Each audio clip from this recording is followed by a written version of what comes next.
and welcome to episode 225 of the Awesome Comics Podcast, place where the small press makes one hell of a big noise. I'm Vince Hunt, creator of the Red Mouse from Mars, and joining me this week are the creator of Vanguard, Dastardly Dan Butcher. Hello. And the thing from another world known as Tony Esmond. Oh, I thought I was going to get a cool middle name, a bit like Stan Soapbox. Oh, it's good to be here. Hello, Yeah. Hello, Vince. Hello, Dan. Hello. Wait, Stan's Soapbox, that wasn't his middle name, though. No, but when he used to talk about people, didn't he? In there, you know. Yeah. Yeah. But what would it be then, Dan? What would Tony's middle name be? Put Oh, me on the spot now. Tony Balloon, not Esmond. Oh, no.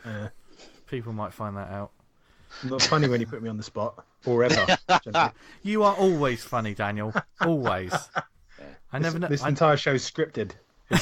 Oh, no, it's not. Another one is, and we're not allowed to talk about it. Which one's that? One Dan might have been on. Oh, Yeah. Yes! I cannot wait for that. That's going to be good. Are we going to shout that out later? Yeah, when he goes live. Yeah. Why not? Anyway, this week, Right. we're recording early again because as we speak, Tony has just gotten back from MCM London.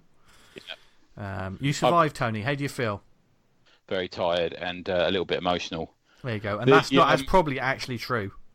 Yeah, it will be. And I'll give a full run. I'll give my MCM breakdown. I only found out today that the bloke I've been dealing with for ages about MCM is left the company. I don't know why. And you're still in touch with him. Right. You probably want to stop that email chain. Yeah. No. I hope he didn't read my emails. Has he asked to meet you at like the services or something? Because send her that 50 quid for the covering fee. Yeah, right, no. Well, I said, don't forget I've got that third badge. You said you give me a third badge for free. Oh, did we? No, you're going to have to pay for that. It's like that. That's. No wonder he left. I thought I was be after him. Anyway, got two guests on the show. Sorry about that. Yes, yes, we do. Because it's the Halloween episode this week. As you can tell from the intro music, which I haven't picked out yet, but it's significantly spooky, probably. Look forward to that. Different. Yeah, it's always a bit different this time of year, and this time of year we like to focus a show on like horror comics and just generally stuff like that. And we've got some questions from listeners, but we've also got two wonderful guests. They've just sort of appeared on our radar and now become one of the inner circle already. It's our pleasure to welcome Damian and Helena from ArtNineTwo Studios. Hello. Hello. Hello. Hey guys. That was a very professional hello. When you hear the outtakes, at the end of the show, you'll realise how unprofessional we all are. Forget about rhubarb and custard for the intro music. Dog centric. Thank you very much for joining us this week, guys. No, thank you. And obviously, you know your horror as well, because we did talk about your book Pre-Mortis just a couple of weeks ago. It's just sort of pretty much fresh off the printers as well, isn't it? How long has it been out now as we speak? What do we bet? A month, 2 months, something like that. Yeah, we did the launch in Nottingham though, wasn't it, or was it Leamington? It was Leamington. Well, it was going to be Nottingham as the main one, but we were so good at getting to the printers, we actually had it at Leamington. So right, yeah, we got ahead of ourselves a little bit. Did a soft launch. We did indeed. Yeah. H likes a soft one now and then. Yeah. It's the harder the soft option, as a Pet Shop Boys used to say. Jesus. I get that at work. We're never kind of like, we're going to do a soft launch on it. So you're not going to do any work then?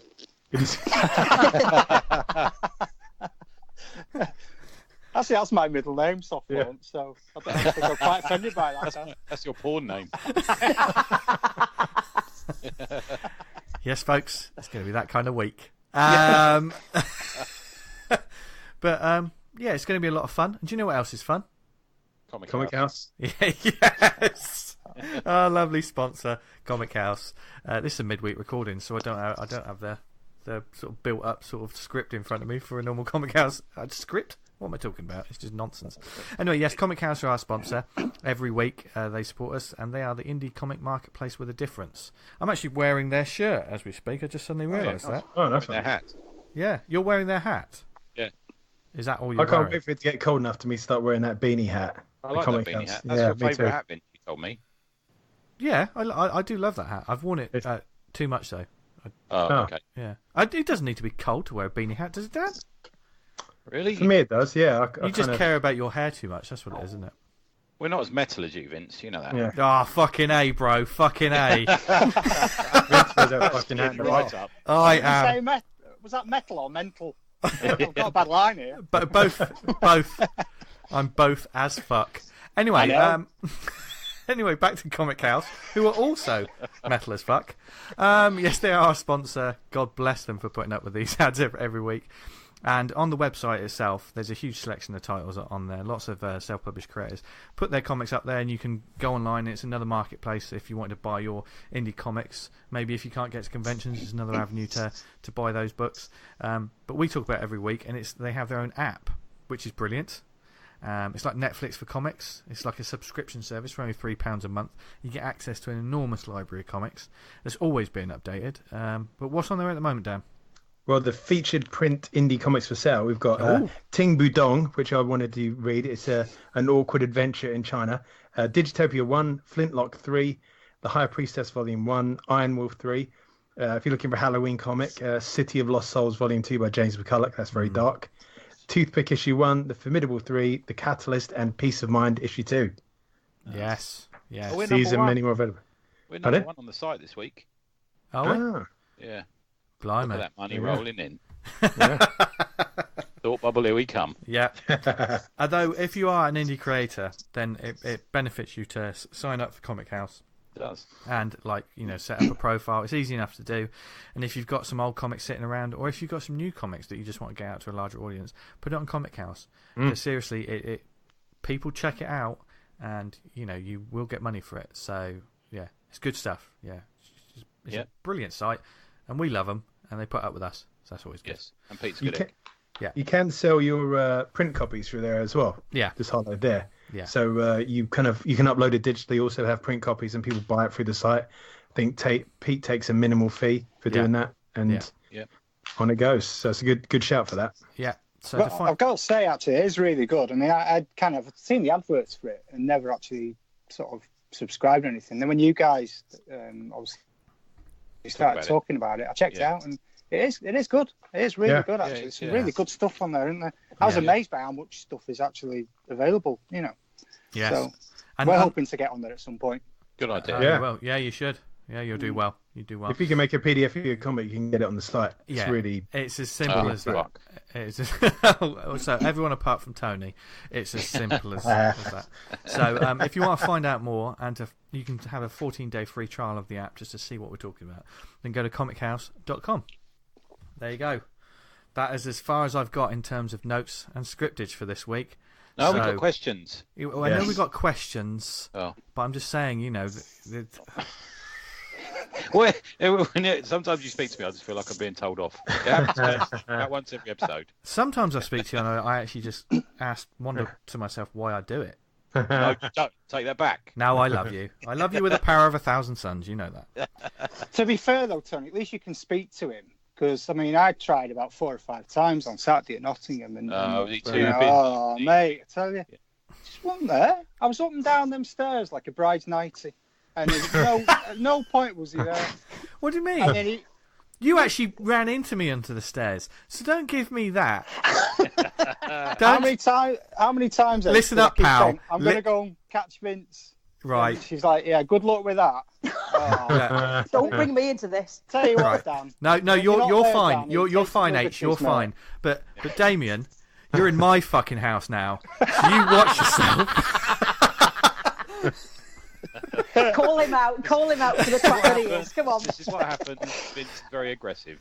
I know. There's no need, is there? I'm just saying to Dan, you need to have a word with this guy there, because he takes liberties, mate, when you're not there. He's off, schmoozing and, I nearly said a bad word. As Tony said on our last episode, I was stuck to my... why am I defending myself? What, you stuck to him? No, I was at my table most of the day until I realised that I needed to get some interviews, or try and get some interviews. And you walked over to me and said, right, I've had enough, I'm going for a wander. Why is that my voice? That's my best impression of your voice. He's getting shot by Nerf bullets as well. Yeah. Yeah. The team. Do you know what? Don't mention the Nerf again. Bring it up again. I thought this show was going to be about horror. I didn't realise it was going to be my own personal horror. Well, this is not a podcast. It's an anxiety dream you're having. While we're on the subject, another thing as well, I'm still disappointed about Leamington when you told me Dan was bringing the Coke and he turns up with 6 little mini cans. I thought, not the kind of party I was expecting, you know what I mean? And then, and then I had to mini roll shame him because he was going to hog all the mini rolls until I actually, kind of ended up with a pity roll out of him. I think he thought Leamington was going to be like his days at the Hacienda. Oh. I think Yeah. I mean, contrary to popular belief, folks, we're not the new Motley Crue. we're not even new Happy Mondays. Yeah. Spinners? Yeah. Osmond. You're only saying Spinners because I accused you of looking like Val Doonican today. Oh, I've had a terrible day today. Do you know what? Like Val Doonican?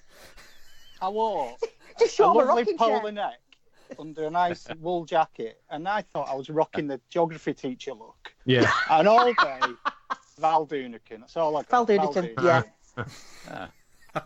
Who's Val Doonican? I knew somebody was going to say. I'm showing my age now. Yeah. I shouldn't have brought that Labrador with me. That was where I went wrong. Back to that. I've got like a kind of a white turtleneck that a big chunky jumper that I wore, and someone said you look like a submarine commander, and I've never. Das Jan. Das Butcher.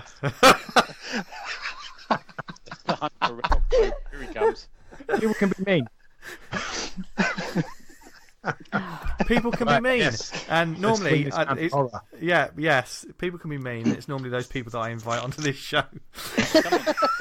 Clear it up. Yeah. Sorry. Yeah. But yes, this week is obviously our Halloween timed episode. Yeah. So yeah, I think we've done this every year, haven't we? Around this time. We love a horror comic. Don't we? Yeah, we love a horror comic, and there's especially in the Indian small press scene. It's a genre that's getting like bigger all the time, isn't it? With lots of different types of horror books as well, and there's been some real sort of genuinely surprising and just creepy ones. Scary? Do we want to say scary? That might be something that we'll talk about. Yeah, that's interesting, isn't it? Yeah, we've had got a few questions, so but we might as well start with our lovely guests because they put out a 2-story anthology, which is going to be continuing. There's going to be another issue of it. But what made you decide to make a sort of horror comic or something dark like that? Sorry, I was going to wait and see if he said something first. I think we've been to a couple of conventions, and when you go around and you see other people's work and think this work's really nice. When these people are doing it, they're writing it, they're drawing it, they're getting it out there, and we thought, why can't we do this? We've both got stories in us. We can both draw. Let's think about doing it. And I know it's been one of Damian's ambitions to write and draw a comic. So we thought about it and we set about doing our own, essentially one each. And we realised it was quite an endeavour to do something each. So we thought, why don't we, get together, combine it, do 2 separate stories. And then we worked on that premise of having 2 separate stories. Mine was always going to be a standalone. And although I think Damian's initially was going to be a standalone, he decided that actually, because of how much he wanted to put into it, it was too big. So he was going to look at doing a continuation. So we got together. We went through numerous iterations of the story, and the good thing is we can critique each other's work as well, without falling out, without getting divorced. So that's always nice. Yet anyway. You've got to stay together for the mortgage, haven't you? Well, you see, it's going to be hard work on my own, So that's my take on that. That's my take on why we did it, and we both like the horror genre in its different kind of forms. And that's why we did it. But I'll see if Damian's got another take on that. Yeah, H made me do it. Is that your final answer? No, like H said, we'd kind of, we dropped out of art for about 20 years, both of us. We just didn't do anything, and it was only about 3 years ago that we started thinking we need to do something like that we actually enjoy, rather than just work and commuting and. Yeah. At the time, I'd just finished being a counsellor, so that took all your spare time up and stuff. And we just kind of fell back into art. and it was like, you know, you kind of a bit reserved about going back into it, thinking, oh, what if I'm shit now after all these years? And then we started just tinkering. It's like, oh, actually, you know, we've forgotten how much we love it. And kind of grew from there. And then we started going to conventions. You know, I hadn't been to a convention in about probably 20 odd years, you know. Okay. And we went to What was the first convention you went to then? When you got back to it? When I got back, it was it would have been ICE in Birmingham in 2017. I think it would have been quite recent. Yeah. And I'd just forgotten how great it was. You know, I'd forgotten how brilliant it was. And then there was the 2000 AD 40th, the sort of March after, and went down to that, dragged H down to that, and that was pretty good. And then just did a few other sort of conventions after that. But you just forget how nice the community is. You know, we met people like John McRae, who's always got time for people, John Royal, you know, and all these other artists and creators, and Ryan Brown and everybody. Okay. Even people you'd heard of just had time for you, and you were like, Christ, you know, it really is as nice as I remember. And we kind of got the hankering to create again, and that kind of spun. And then, as H said, you know, we started looking at, because the small press world and the indie world is completely different to what I remember 20 odd years ago, when everything was like, you know, you had to photocopy and staple it together if you were lucky and stuff. And now it's hard to tell some books apart from the main sort of distributors, isn't it? You know, I mean, it really can. Some brilliant stuff out there. And I'll tell you what, looking at the sales this week, some of the sales are blurred lines as well. Really? Yeah. Quite right. Yeah. I'm glad that people are doing well. Yeah. Exactly. Yeah. Okay, so you being a married couple though, that's I think you're the first married couple we've had on. Is that right, guys? I'm going to say. Could be. Yeah. We could also be the first divorce. You don't know yet. To the end. Give it a couple of hours, H. So Dan and Vince aren't like in a civil partnership then? No. Right. Oh man. Oh, misunderstood. I'm just weird. They're in the. You haven't had the first podcast romance. We got to get that on the go. Yeah. Yeah. That'd be nice. And we haven't had one, have we? No, nobody's met. Yeah. Anyway, so being husband and wife. You can see why. Jesus. Yeah. Yeah, this is romance central, my friend. Is that easier or harder or more? I was talking to Ian and Nicole from the Lakes podcast, and they obviously record a podcast, but they're a husband and wife. You know, they're partners. It seems strange to me. I don't know. I don't involve my partner's not involved in any of my hobbies. To be fair, you know. Do you find it comes easily to both of you? Is it? I think it. Time for it, or? Yeah, no, I think it does because we've got this commonality between us, because we've both been artists since we were little kids. We've always drawn. We haven't known each other since childhood, by the way, but we've always drawn. And then when we got together, we knew each other was an artist. And I think because we're kind of we've got empathy for each other's kind of work, and we know how hard it is, and we don't bicker about stuff. And the good thing is because we do have very separate. Very different styles. We're not competing against each other. I was going to say a little bit of competitiveness. Do you think a little bit? No, I'd like to think not. I think Yeah. You're probably the better one, though, are you, H? Is that the? Of course I am. Of course. Do you know what? really winds me up with this? Right. H isn't. I mean, by her own admission, she's not a comics fan. No, right, and I don't mean that. I'm not being derogatory. I love comics. I'm just not a big comics reader. You know. Never worked digitally previously. She'd never done really anything digitally. Never really read comics, blah, blah, blah. So we sit down and we decide that we're going to do a comic. And first of all, H was going to write it and I was going to draw it. And then actually we decided, as she said, that it was quite an undertaking. So we decided, you know what, let's go for it. And it was a conversation where I said, you could do this, you know, just set some panels up and crack on. She finished her comic first. The first strip before I did. I think it's better than mine anyway. You're always going to say that, and I think the other way. But genuinely though. So from absolutely nothing to actually the strip, you know, the punch the puppy in Pre-Mortis is the first thing that H ever did digitally at all. It is, yeah. And the first comic strip she ever did. And you know what? You got to tip your hat to that and go, like, bloody hell, you know. It's it's some achievement. So that's why she did the cover, because she was like, who's going to do the cover? And I'm like, well, you, because you finished. I've got 4 pages to bloody. Yeah. Well, but that's giving you guys confidence. Is that giving you guys confidence to go and do the longer form story now? Because you're you're successful and you've done that now. Yeah. It really has, because we were both. I mean, I know Damian will agree with me on this one, that when we first did this, and like any work that we put out there, whether we put it on social media or whatever form, we are absolutely shitting ourselves when we put stuff out there, because we're always kind of being critical, and you're always self-critical about your work. Yeah. But you think, we've got to get it out there, because how else are people going to see it? Yeah. And when we first did this, we thought, shit, what are we doing? Well, I certainly did anyway. And it's like when we've had exhibitions, and we had a big exhibition in Manchester a few years ago. And when we'd hung everything, I stood there and I really started panicking, thinking, what the hell am I doing? But I get like this, And then when we sent all this thing, one of those things where we went through it and we proofread it, thought, shit, is everything right?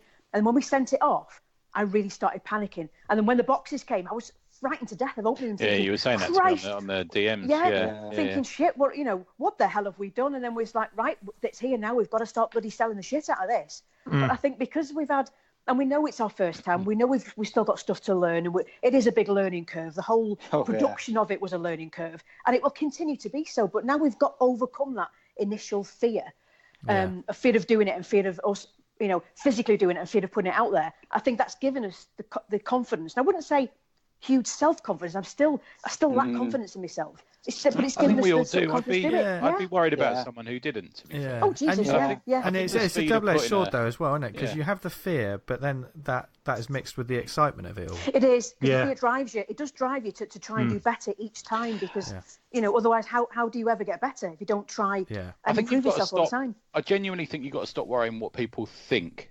Oh, totally, I'm probably by far the oldest person in the room, and that comes with age, mate. I've got to tell you, I don't really care what people think of my comics now. I'm just glad that I've done them. Or your dress sense. That I like. Sorry, mate. Or your dress sense. Yeah, oh, no. Yeah, no need for that, was there? He shot at me with a Nerf gun. Well, I'm not surprised. I bet he was provoked. I'm surprised he could spy you to shoot. And that was Damian, everyone. See you next week. Spinning off that point for Tony there, like there's that saying, like when you're young, you give a shit about what everyone thinks. Yeah. When you get a bit older, you don't give a fuck, and then when you get older still, you realise no one was thinking about you in the first place. Yeah. Exactly. It's weird though, because and I think as you get a distance from the material you put out as well. The thing about comics now that we sort of get them done, get them printed, get them out. We do it quite quickly now, don't we? We never mull it over and sit there back on our heels and look at it and think, a couple of months, I might put that out in a couple of months. So we never seem to do that now, do we? In terms of it's funny as well, because talking about not really giving a shit. I mean, generally in life, I'm at that point. Tony, I generally don't give a shit. You know what I mean? I mean, H nicknames me a social assassin sometimes, because you'll just say things because people need to be told. But with art, it's different. I think there is. I mean, I'm sure all of us agree, because we're all creators. There's still something about the creative bit that I worry about. Everything I put out, I immediately dislike the minute I do it, because all I see are the bad things. And it's getting out of that habit though of going, people go, oh, it's really nice, and then you've got the urge to go, but look at that finger. You know what I mean? Or you can't see the wood for the trees. Get it when get a review in for something I've worked in, and then I'm like, oh fuck. I don't usually click on it straight away. I leave it for an hour or two before opening up and reading it, just because of that. Yeah. Once if I click it and they don't like it, I've got to steel myself. I'm also a great believer that if you do something that has any kind of sort of intelligence behind it, and your story certainly does, because it has an element of the twist and the realization, not everyone's going to get it. Yeah. Do you know what I mean? And I think that's quite applicable to horror comics. Yeah, the twist sometimes and the mood and the vibe can be so much a part of it that some people, whether through lack of intelligence or just not connecting with the material, don't always get it. Yeah. And I think that's across the board as well. I mean, I know certainly there's been books, and it's not just horror, but there's been books that I don't necessarily get, or they're not necessarily for me, but they're huge because they connect with a different sort of audience, or of course, it's subjective, isn't it? And talk about the reviews when you guys were reviewing Pre-Mortis a few weeks back, and I stopped the podcast at that point. So I was listening to it on my headphones, and I put it on speaker and I said to HR, "We're going to listen to this together." And I tell you what, my arse nearly fell out. H was shaking like a shitting dog. I was, it was quite funny actually. But I really appreciate the kind words, and you picked up on a lot of the themes that I wasn't sure, and H wasn't sure that people would get. But it's like you'd had a window into our minds. It was like, holy shit, you really get what we're trying to get, do here. Yeah. Well, I think that's the. I'm not blowing our trumpet because there's a lot of great reviewers out there and better than us. But that's how a reviewer should be able to interpret the material. Yeah. Yes. I think. No, but that also comes down on you guys, the storytellers, being able to communicate those ideas. Yeah. And people surface read too much stuff. They scan through stuff. You can tell the reviews where they've just scanned through it and they don't get it. You know? Yeah. It's interesting. And when it comes to your book in particular, they're two very different flavours of story, both very dark in their own way. What influenced you both to do that? How did you come up with these individual stories? Because once you decided to go that separate path, because one of them is more, I would say, psychological, and the other one's a little bit more, I want to say Texas Chainsaw. Well, you win a prize. No, I mean, it's funny because we talk about this in the car on the way home. Big shout out to Man City Council there. And But we were talking about this, and we were trying to think of the things that you might be interested in, and it is interesting because the stories are very different. But that's because, although we like a lot of similar kind of horror films and things like that, I mean, we like lots of things, but when it comes to horror, we have a lot of similarity. But we also like, our favourite films are very different. Okay. And you can get that. So, H is very much more, she likes like a kind of psychological horror and things that, like there's a lot of tension building up. Yeah. And I'm just a bit of a schlocky horror kind of, I love the old B movies, I love my favourite films. I mean, obviously Texas Chainsaw is it's funny favourite horror film. Damian, because when we talk about horror comics, every year we talk about horror comics, and we as a podcast try to talk about comics rather than the movies, because people, I think, possibly talk about certainly superhero movies a bit more than the comics, where they should talk about the comics more. But I think there's much more of an interconnection between horror movies and horror comics these days. I agree. Tend to talk more about the comparison between the two than they do in any other sort of genre in our medium of comics. If you're talking about a superhero comic, you're not really going to be referencing the movies because they're much more of a thing that's come since. And I think it's also with horror, it's a lot of it is the feeling you get, the similar language. The emotional response you have to, whether it be a comic, a book, or a movie or whatever. We've all seen those films where they haven't necessarily scared us, but we feel genuinely uncomfortable. Unnerving. Yeah, and certainly I know I've read comics where I've got that from a comic that is more uncomfortable, and those things stick with you and stay with you. And I think that's one common theme that the horror genre has in comics, that it doesn't have. It makes that same connection that a lot of other genres don't necessarily have. This is, of course, my personal opinion, and that's the discomfort of it. I think that sort of emotional response that you have, comics can do that like a book or like a movie, whereas the feeling that you had when you saw one of these big scenes in the Avengers, it's probably more difficult to get that in a comic. You can, obviously you can do it, but it's doesn't necessarily different. It's completely different. Emotional response for me. Sorry, make on.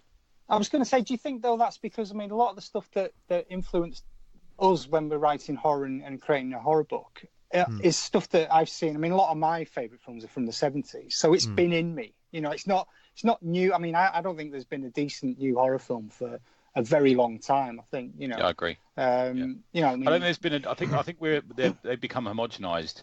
I think the transgressive nature of the cinema of the 70s and early 80s hasn't been touched again. People are scared to go there, I think, sometimes. Yeah. And I find some of the best examples of comics, certainly recently, things like our Final Halloween, it captures this essence of like the 80s, whenever we talk about these comics, like, God, that reminds me of Night of the Demons, or it reminds me of Night of the Living Dead, or, comics can really encapsulate the time. Yeah. It needs to be that disturbing thing. And I think for me, the claustrophobic nature of both your stories, especially yours is H, I could see as kind of a BBC 1970s play for the day, like a Talking Heads thing. Yeah. And that was kind of what I was trying to. You hit the nail. No, sorry, you hit the nail on the head when you were saying. Dan said about discomfort, something that makes you feel that discomfort. Yours is a physical discomfort. I felt whilst reading it, not in a bad way. Yeah. You know what I mean? It did definitely make me itch. Yeah. For those that don't, perhaps haven't heard the review yet, did you both want to give a little rundown of without any spoilers, what your stories are about? Because this helps people visualise. Yeah. You know what I mean? Yeah, sure. Well, I'll start with mine, obviously, because mine sits at the front.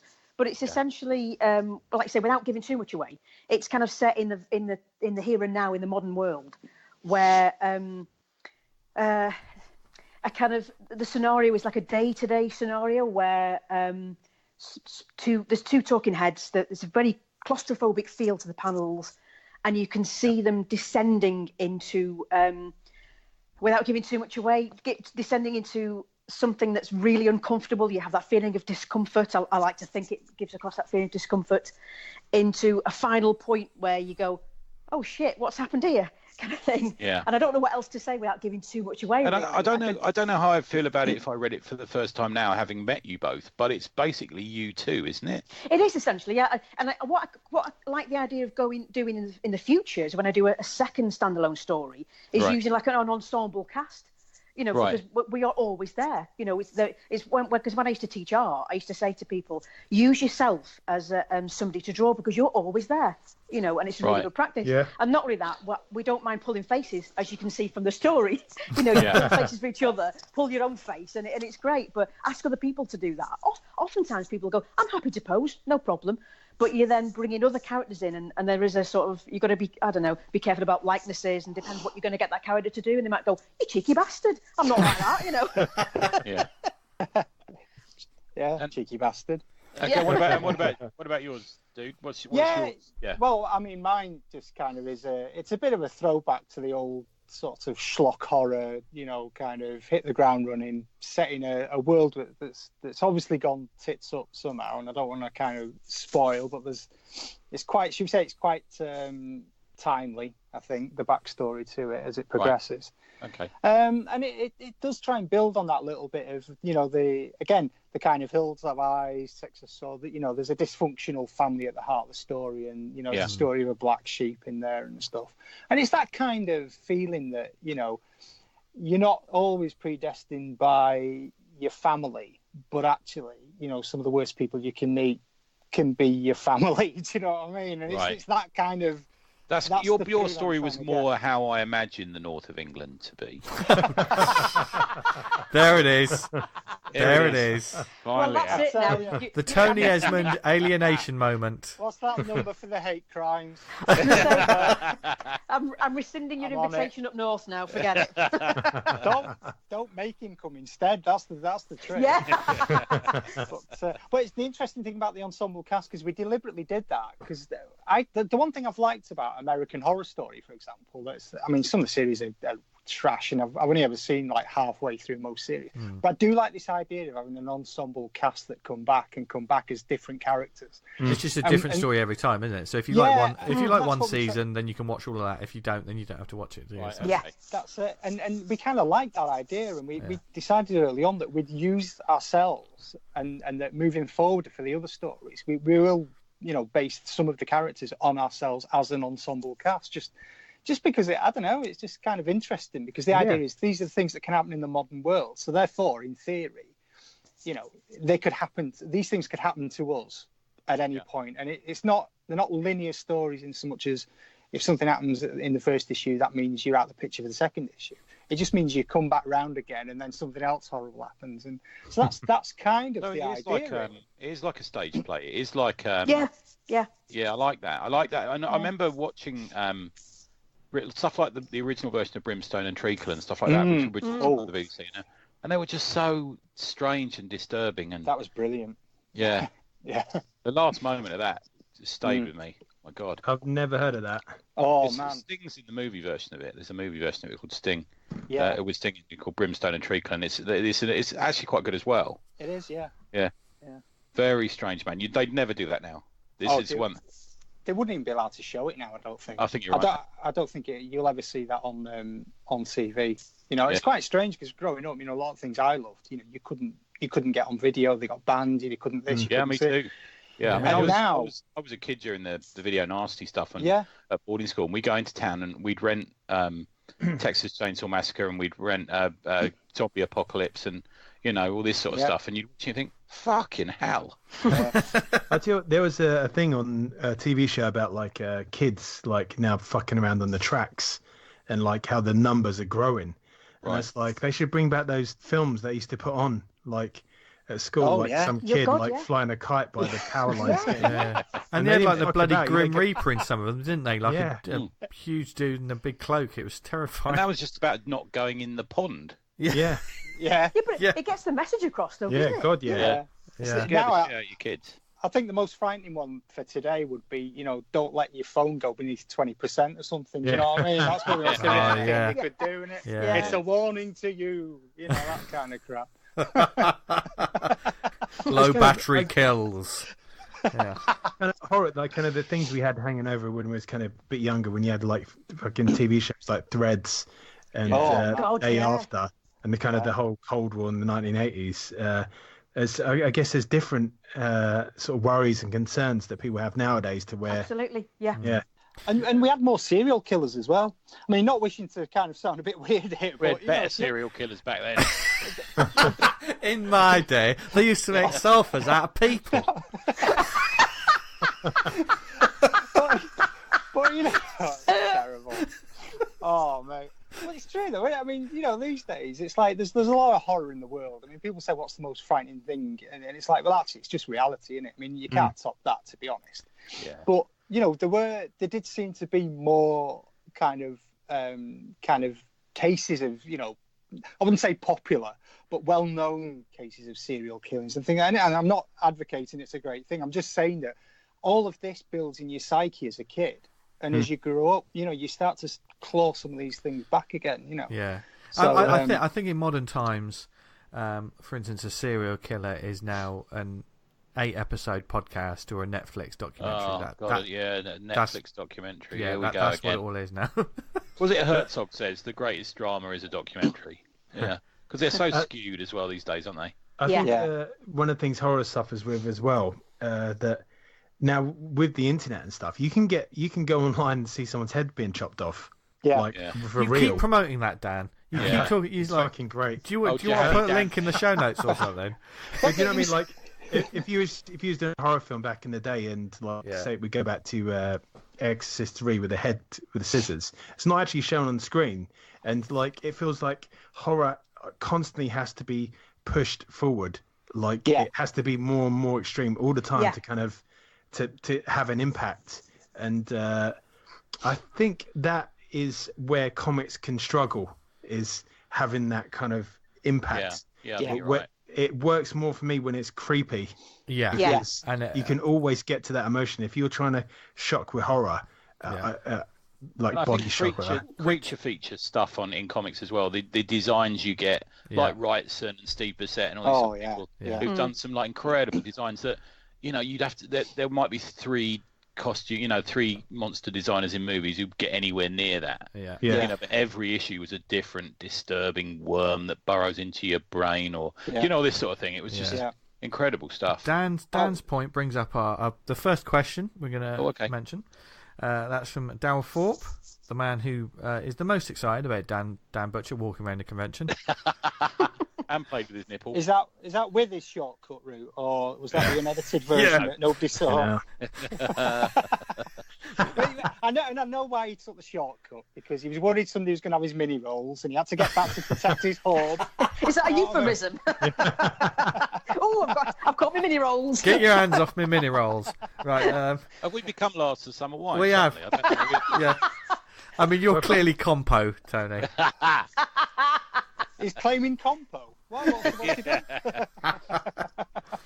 Anyway, back to the question. Daryl Thorpe, he says, why is it so hard to write scary stuff? I don't think I've read an actual scary comic. Scary books, yes. Do you think it is the art that holds it up?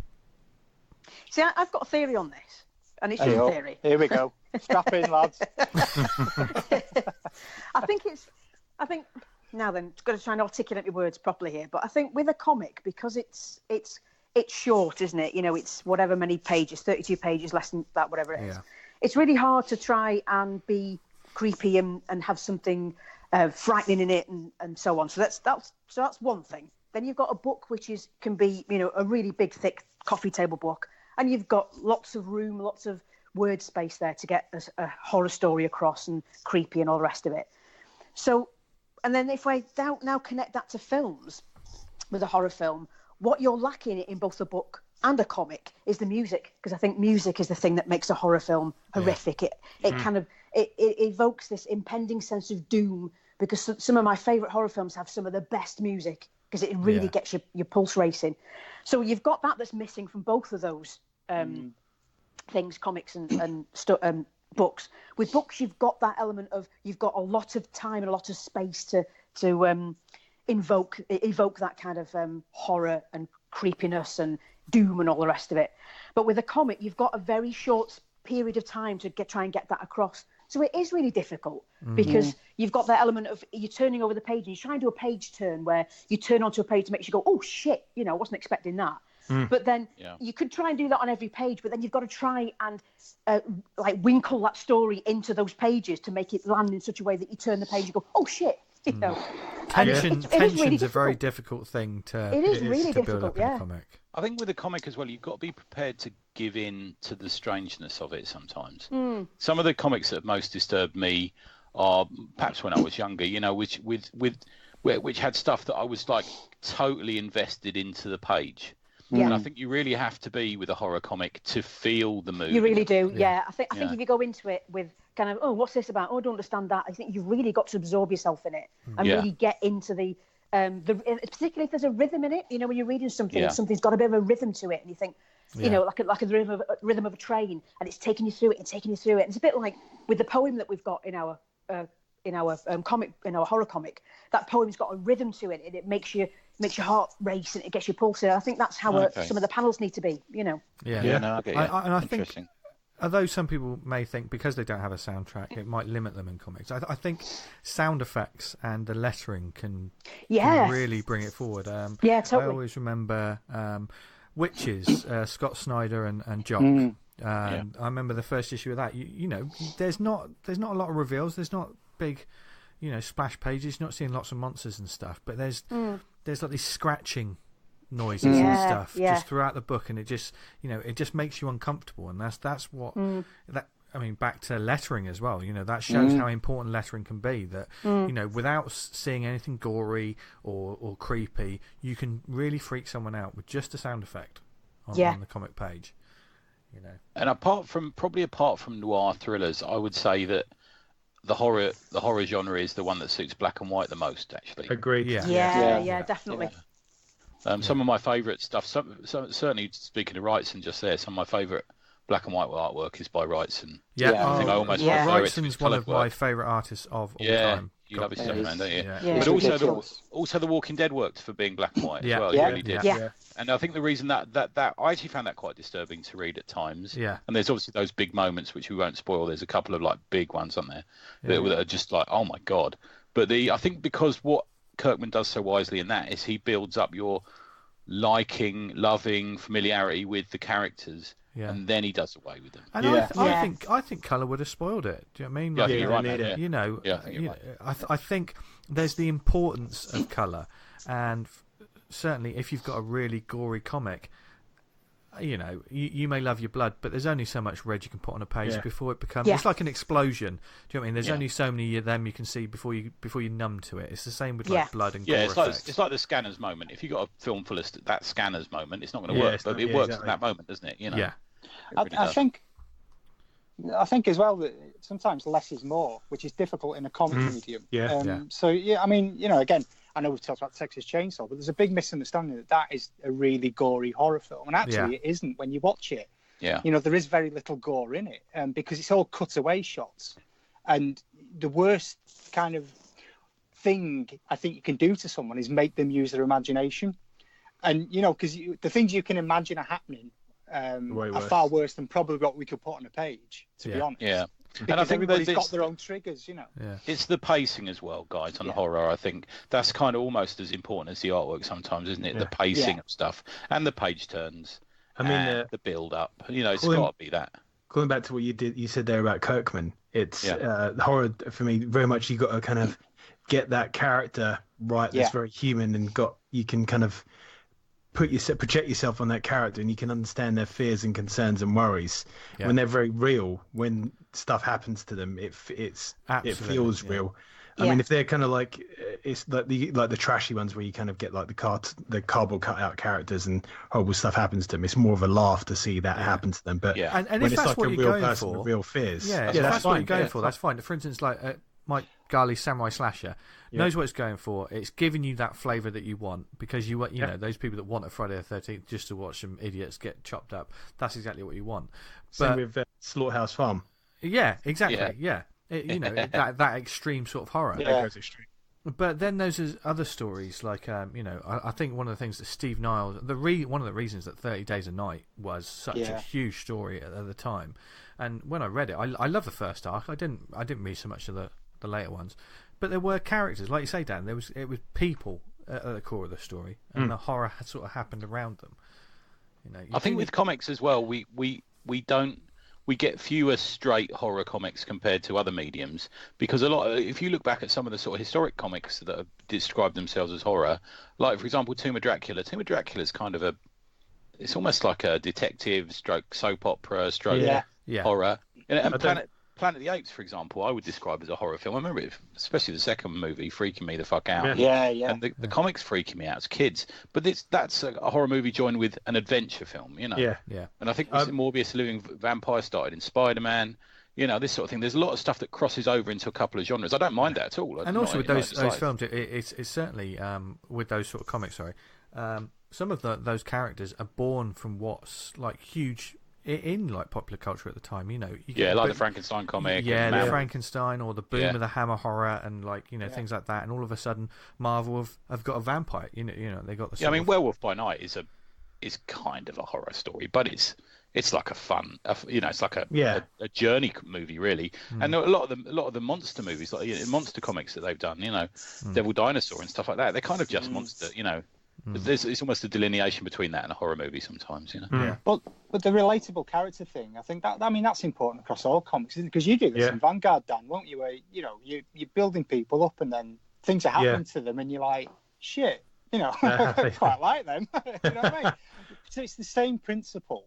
Yeah, you're right. If you don't actually care about, you know, the main protagonist or whatever, you don't care about what happens in the film, the book, the comic, or anything, do you? And that's the difficult bit. Yeah, it's trying to create someone that's rounded enough that people genuinely give a shit. Yeah, I mean, if they get hacked to pieces or exactly. not, you know? I mean, some people take it too far, especially with the social media and stuff. But some people take it too far.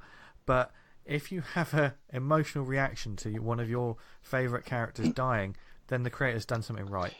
Yeah.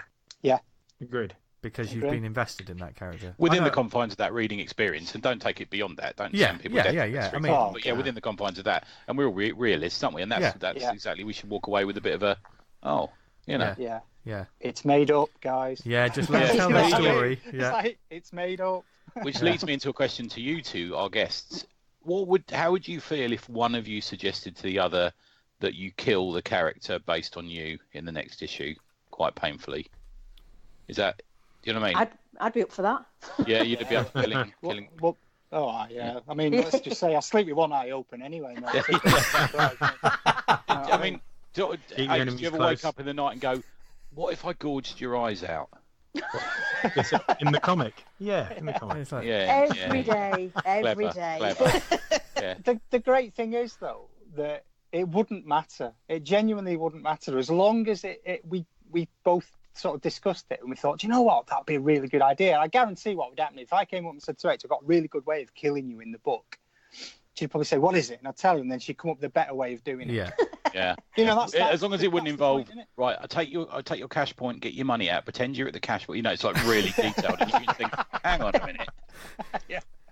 But no, I mean, it's interesting because obviously the way my particular story is going to pan out, I've already written the second part of our.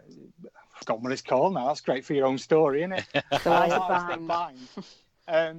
I've penned the second part. I've done the thumbnails, and that does get dark. I mean, it makes the first episode look like happy days. You know what I mean? Right. So, so there are bad things on the horizon for our alter egos, but as long as it works in the story, exactly. That's all you can do in it. Okay. Yeah.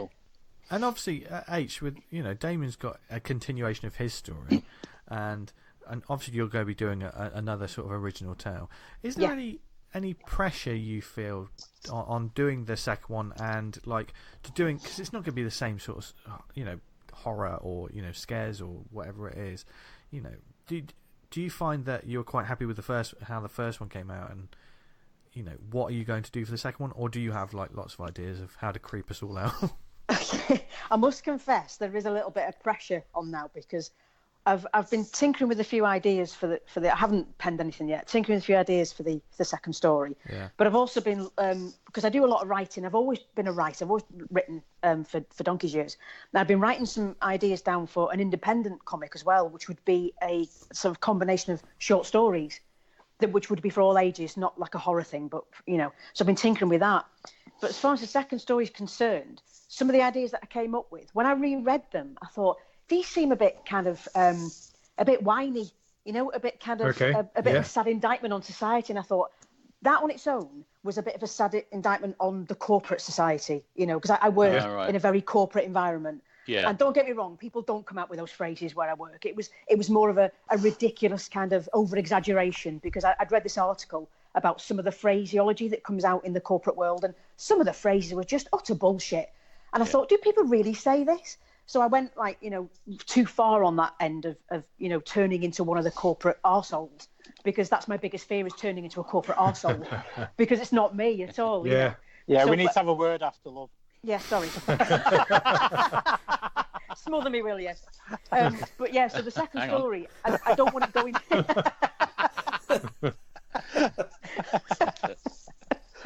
Teabagging's later, I'll tell you. Oh, Jesus Christ. Later. I've got a story there, but it's not for the podcast. Have you thought about the autobiographical comic You versus Manchester City Council, which is something I I tell you what, if don't bite, H. Well, no, I'm not. If I could kind of make up a fictional, council and a fictional place and a fictional, I could go down that path. But, yeah. There was some. I did reach some points when I could have just jumped out the car and stood there like some crazy ass woman on Mancunian Way going, "This is fucking ridiculous," but I didn't. So I did begin to wonder whether it was some kind of elaborate performance. I'd wake up and see a tweet from you guys saying, "Manchester City Council, can you sort the traffic lights out?" It's like that. Yeah. Well, we're like a Northern Gilbert and George. We are very much so. Except, we speak. I think we're more like Hinge and Bracket, to be honest. To be fair, Hey, we got another question. Yes, we got a couple of questions. So the first one is going to be thrown in your direction, Dan. Okay. From Matthew Bunce on the Facebook, he says, "I'd like to know about Dan's experience making a horror comic for all ages. How far did they think they could push it in terms of gore and psychological horror, especially given that suggestion is sometimes worse than seeing?" Christ.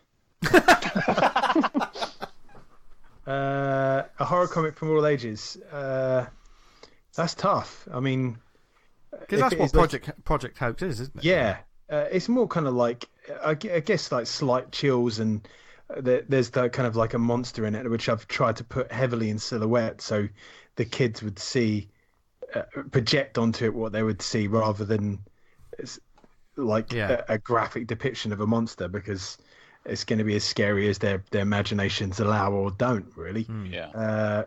It's more trying to that what we've been discussing, trying to build an atmosphere within the comic and a pacing, rather than doing disgusting imagery. And I think in some ways, when you do this, you kind of have to think about two audiences, especially with modern comic reading and stuff. There's the kid reading it, and let's face it, we've all been kids reading comics, and we probably don't give a rat's ass what it is. The bigger, a monster ripping someone's arm off. Yes, all great. All guns blazing or whatever. But the second audience is you've got to think about the parent. Yeah. Because the kid could love it and absolutely lap it up, but if the parent clocks that artwork and is unhappy about it, you can't be having this. Yeah, then the shit. I mean, as a parent, you probably understand where they're coming from, Dan, would you? Yeah, but at the same kind of thing of that, like I can remember looking at an adult book that kind of had horror stuff in it. Oh. Like you say, I was younger, picking up Fangoria and see something, thinking, bloody hell. Yeah. And I knew I was too young for it, but he got that kind of like thrill of seeing something scary that he wasn't supposed to, and it kind of sticking with you. I mean, that scene in RoboCop where Murphy gets blown apart, that's like psychological scarring because I saw that very young. And even now, I have trouble watching that. See, for me, I get caught by that. Is it the Curse of the Werewolf, the Hammer movie? Yeah. That's really rough. I tried watching that recently. I'm like, no wonder that stuck with me. That image of him in the cell downstairs, and incredible. So with RoboCop especially as well, the one that and it was always what the kids that saw it before me would always talk about the scene. It's always those descriptions of what you think you're about to see, isn't it? Which always sound worse than when you actually finally see it. But I remember for the longest time, I was really freaked out about watching the scene where the guy is covered in toxic waste. Really? And melted. Yeah. Because when people describe that, like when you're a kid, it just sounds like the most horrific thing in the world. These days, I just laugh at it because it's hilarious when it's it's no problem that bit. I remember we were watching the old, as I said earlier, we were watching the video nasties in the boarding house, and we'd go back into school and say, I don't know, I watched Cannibal Apocalypse. I found Cannibal Ferox this week. Someone chopped someone's knob off and ate it. And it got back to the parents of the day boys because they were saying, "Oh, Mum, can we watch Cannibal Ferox this weekend?" They watch it. They will watch it in the boarding house. We were watching some really rough kung fu movies where they just snapped people's arms off and stuff. And they came to the housemaster and complained to day boys' parents. So we stopped renting videos for a while. Man, There's a great English movie called Schizo, which was one of the few video Nazis, and in that there's an eye-popping scene in that, and you still can't get it. They showed it on the Horror Channel recently, and it doesn't include that scene still. I'm talking about that non-stop. A thing in A-levels watching a film like on a Friday afternoon, like at lunchtime, and was watching all these gore and horror films, and the teacher said, "Look, you can't watch these. There's younger kids around, so if you watch these again, I'm gonna have to take them off for you." And we was like, "Fine, okay." So someone brought in The Bodyguard and put that on. It's like, you can't get pulled over for this. So the teacher stuck his head round the door, and there's a sequence where some bloke's broken into Whitney Houston's house. And he goes, he broke in, and like all he ended up doing was masturbating on the bed. And I was like, we've all done that though. I was like, she used to get that a lot. I think that 5 seconds audio is not reflective of the rest of the film. I mean, maybe that's where we got away with reading scary comics, because I remember reading some really fucking scary shit when I was a kid. And because it was comics, no one was bothered, And I remember having a couple of copies of stuff like Eerie and Creepy and some of that Warren magazines and stuff, and thinking, oh my god. Yeah. I mean, certainly a lot of the stuff that you had in 2000 AD was pretty flipping horrific. Week on week. I remember week. being scared of that when I was a kid. 13th Floor was pretty disturbing. Yeah. When you kind of reread 13th Floor, it's quite barbaric, some of it. It's just like a mental computer, but it's brilliant. It really is. Still holds up. And Fiends of the Eastern Front, as well. That's another one that I find really creepy. Genuinely creepy. That. Yeah. I was flicking through the trade the other day on that, and the artwork's fantastic anyway. But that, and it's in black and white, which helps build a kind of. That's a great series, not talked about enough. So is it a tank squadron during the Second World War, or actually vampires or something? Is it something like that? Is it? I can't remember now. It's a long time. Yeah. Oh God, I need to get this. Yeah. I get mixed up between the different arcs, because I know Ian Edgington's recently kind of resurrected it, pardon the pun, and he's taking it to a different kind of era, And I'm just trying to think. The original scenario was it's basically about Nazi vampires, isn't it? The first arc, I'm sure, and it is brilliant. I mean, I'd say if anybody's not read it, it is absolutely worth reading. It's brilliant, and it's kind of like a mix between a really good horror kind of black and white old horror film and a Hammer. You know, it's a bit hammy in parts. Yeah, it is. Yeah, and a bit of a war film. You know, you've got everything in there. It's right. Yeah, it's just come out in trade, mate, as well. Actually, oh, you can get nice. it. That's right, brilliant. Yeah. Speaking of something that was talking about being creeped out, another question we had from Drew Hurd. He said, "Do you think it's easier to make people feel unsettled in comics rather than actually scare them?" Yeah, I think we kind of covered this, didn't we? Yeah, I think. I mean, I mean, how many times in a review have I said, "Oh, I've never really been scared by comics, but this comic genuinely creeped me out." Yeah. All of Uzumaki's Spiral creeped me out. That was really creepy. That whole book. Okay. I was thinking of the anatomy lesson and stuff like that from the early, the Alan Moore Swamp Things, the Steve Bissett, John Tottleban's, all that sort of little. Yeah. I found that very disturbing. Okay, here, from everyone here that's tried to write or create something scary, Gareth A. Hopkins, who has one of the best Facebook avatars, I've seen that, which is just his face looking miserable with the word joy written across it. Extra points for that. But he says, when making comics to be scary, is it better to write based on what scares you, the creator, or what you perceive the reader's fears to be? I think that's quite interesting. I think you've got to go for the first one. Yeah. Because you never know the second one. Exactly. I think the trick is not to hold back. I think the trick is, two tricks. Never pander and never hold back. Yeah. And I think we never play safe horror. That's what really winds me up, safe horror. Yeah. You get some Hollywood A-lister in a movie about ghosts and you think, is that it really? Fucking hell. Yeah. I think you've got to kind of explore your fears.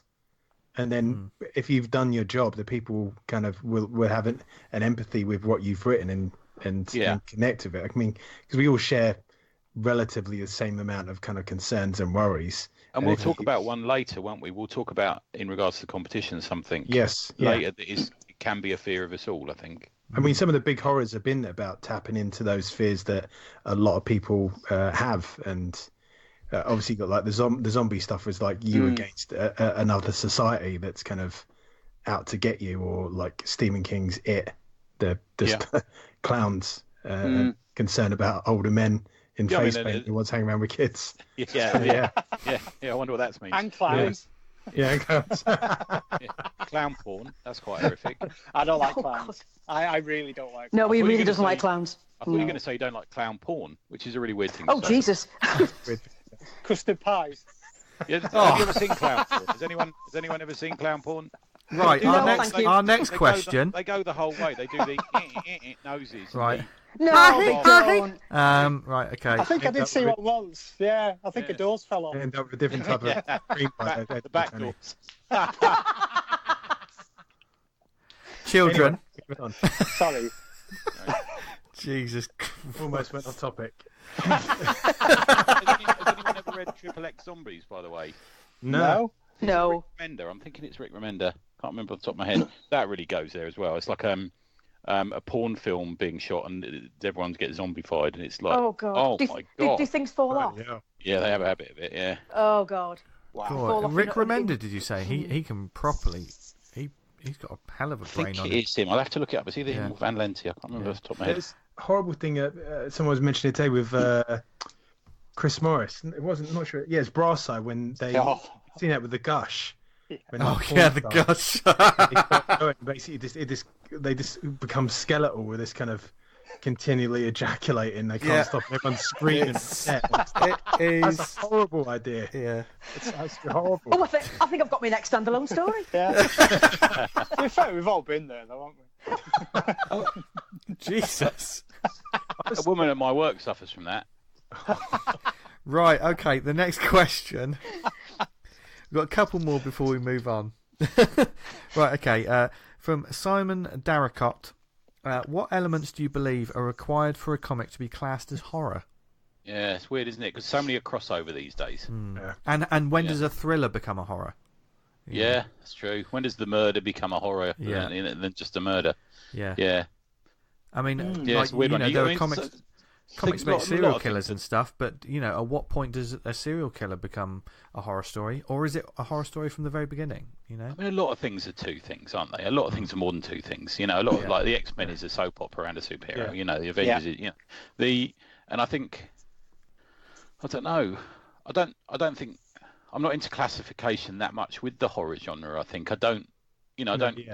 I would hate there to be a horror genre shelf for comics, for example, because it would be a real mixture of different stuff. And I don't, And I think because it's a genre that spans all ages as well. Because you can get horror for kids, so I think it's all very subjective, isn't it? What you consider to be horror? Cause I might find one thing horrific, and somebody else might go, "Well, I don't find that, but I find this horrific." And Tony's right about not classifying things as such, because there is a crossover. It could be, because I think going back to a point you mentioned earlier about things are often an allegory for something else.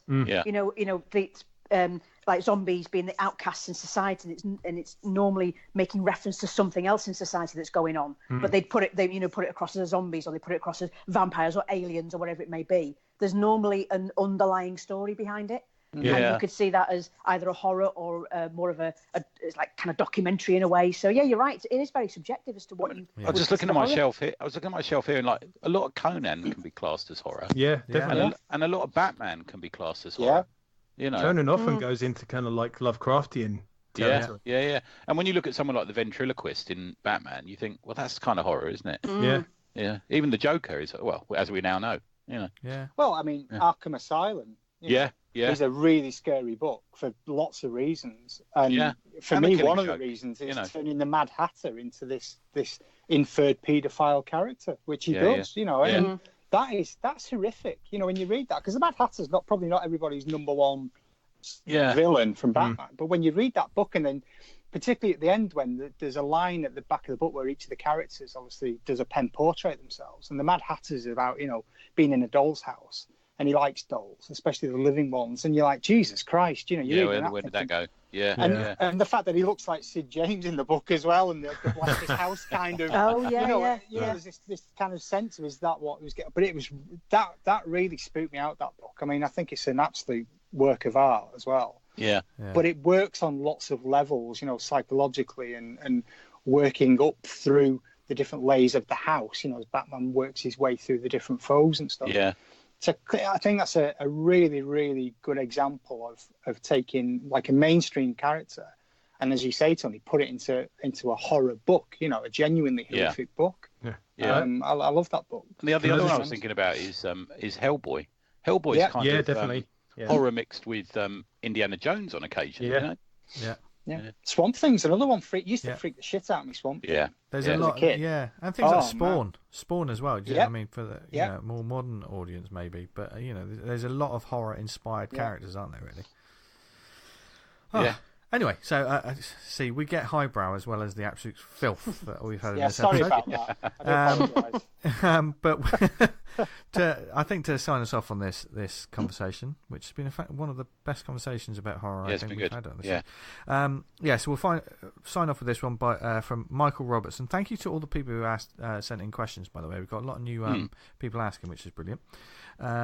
What do you think comics do better than any other medium when it comes to horror? I was thinking about this one. This is the only question I saw earlier before we came on. I think what comics do best is we do the continuing character.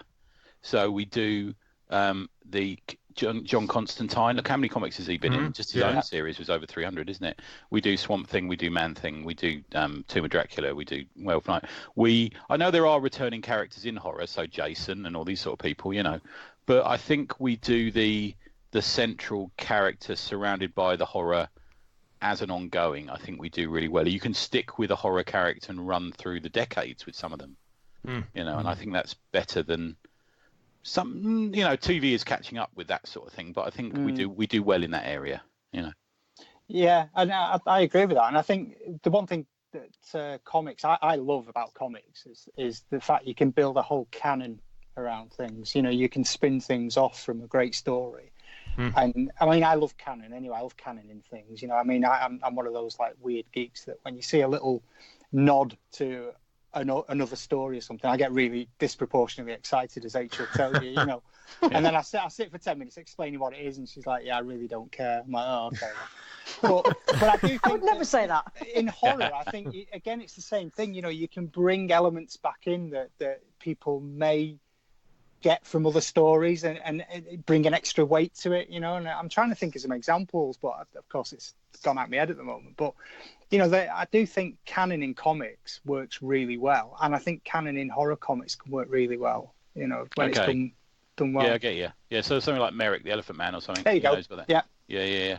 Yeah. I think we do. I think we really do the anthology, and I know you do get a lot of horror films that have got maybe 3 or 4 like creep shows and stuff like that. But I think we've really run with that. You know, ever since sort of House of Mystery and House of Secrets and stuff like that, all the way through the horror anthologies that we're getting these days, especially in the small press. I think we really run with that, and I think a good horror anthology will have 4 or 5 really good ideas in it. And if that was the film or the TV world, that would be a whole that would be a whole TV series or a whole movie or something. You know, just one of those. I mean, something like Creep Show, which was two films based on. It was EC Comics, was it? Yeah, it was. Yeah. And now there's a new TV series on Shudder of Creep Show. So is there? I didn't realise that. Yeah, okay. Yeah. Apparently quite good as well. Oh wow, like an anthology. Some are good, some aren't so good. You can pick and choose, can't you? Yeah. But stuff like Scream even. You know, we really do well with that. And I think we've got so many writers and so many artists who are a little bit unheralded, the likes of Doug Mensch and all these sort of guys who come up with just idea after idea after idea, you know, which I think if they put them in a TV, you know, writer's room, whatever the fuck we have these days, you know, they'd be like runaway successes, you know, because it's original, you know. One of my sort of final thoughts, not necessarily based on this question, but I think no matter who you are out there, no matter what kind of creator you are, I think everyone should try their hand at writing a horror story at some point. Now, it doesn't have to be something that's going to freak someone out. It could be something for kids. It could be something, but I think it's an important genre to try and sort of play in and to practice. It really does. It's a genre that gives you the opportunity to test everything that you want to tell in a story. You know, I think it stretches you, doesn't it? I think it just stretches you, you know. Especially like when it comes to an anthology story where you've only got 4 pages, and if you think about what horror has to achieve in those 4 pages, that's quite a task. So if you want a challenge, try telling a horror story in 4 pages, especially one that's, I mean, like we talked about 3 pages. Yeah. Oh, which we'll get. Nice segue. We'll get onto that. But for instance, you know, there's always like those like the classic EC comics or you know the creep shows or whatever. They've got to have the sting in the tail. There's the punchline. The O'Mary, the O'Mary, So everyone should give horror a go. Even if people, when people say, "Oh, I don't really like horror comics," it's like all comics in general. You're going to like. I promise you. There's a title out there that you're going to like. But they don't like horror comics because they don't like that shock element. Yet they'll read Spider-Man where at the end of it he's pinned up against the wall and the rhino's running towards him and you think what's going to happen in the next episode. But there's a parallel between the two of those things. And especially if you take that mini universe, you know, that with the Venom and the symbiotes and all that. Yeah, definitely. It's just horror all over the shop. Yeah. So, you know, give it a go. Moving over to the script thing, the competition we laid down. Doing I think that's a good exercise for writers and creators to try write a horror story in a confined 3-4 pages because you have to have absolute mastery of what you're doing to do that. And we've got a number of scripts in from readers. We had a lot of people because we had a competition that we threw out on was it the last show or no, it was 2 weeks ago, wasn't it? 2 weeks ago. We extended it last week, didn't we? Yes. We thought we'd announce the winner on this week's show, but yes, the competition was to sort of write a 3-page horror script, wasn't it, Dan? Do you want to give details of the competition before we go any further? We basically said 3-page horror script. We didn't want to see me, Tony, or Vince in it, and pretty much do anything you want, completely open. Whatever content and just go for it. And we said email it in. We're going to read over them and pick one out, and the one we pick out I was going to draw as a comic. Yeah, nice. And we've had all the entries in. We've been talking back and forth about them. Yeah. Great stuff. Thank you to everyone that sent something in, especially in such a short time frame, because like sometimes it takes me flipping weeks to write 2 pages, let alone. I think I'd like to try this again, maybe with a different genre. Well, I mean, romance, baby. I was thinking next year around Valentine's Day we do a romance show, because we haven't focused on that yet, and we need to do it. Love is in the air. Anyway, Dan, do you want to hold the reins on this one? Should we cue the dramatic readings from me of a couple of them? Oh, right. Are you going to read the whole thing out? You are, aren't you? That's what you're going to do in this audio. Yeah. Yeah? I'm really looking forward to this. This is going to be so... I don't even know what this is going to be like, because I haven't done it yet. Yeah. But let's hand it over to you, Dan.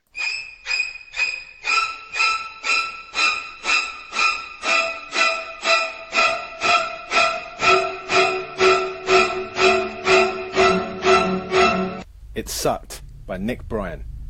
Page 1, panel 1. Low-res old security camera footage of a 90s vampire in a football shirt biting a skinny indie kid in an Oasis t-shirt in a small-town pub car park. Newsreader, Radio Notel.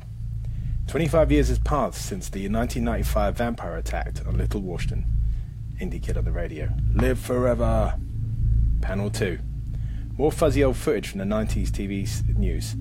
A local man and a woman in their 30s, in decent shape, dressed like 90s anti-vampire action heroes, fighting the vampires in the streets. Wearing ammo belts full of stakes, garlic around their neck, cross-shaped holy water grenades, all the gear.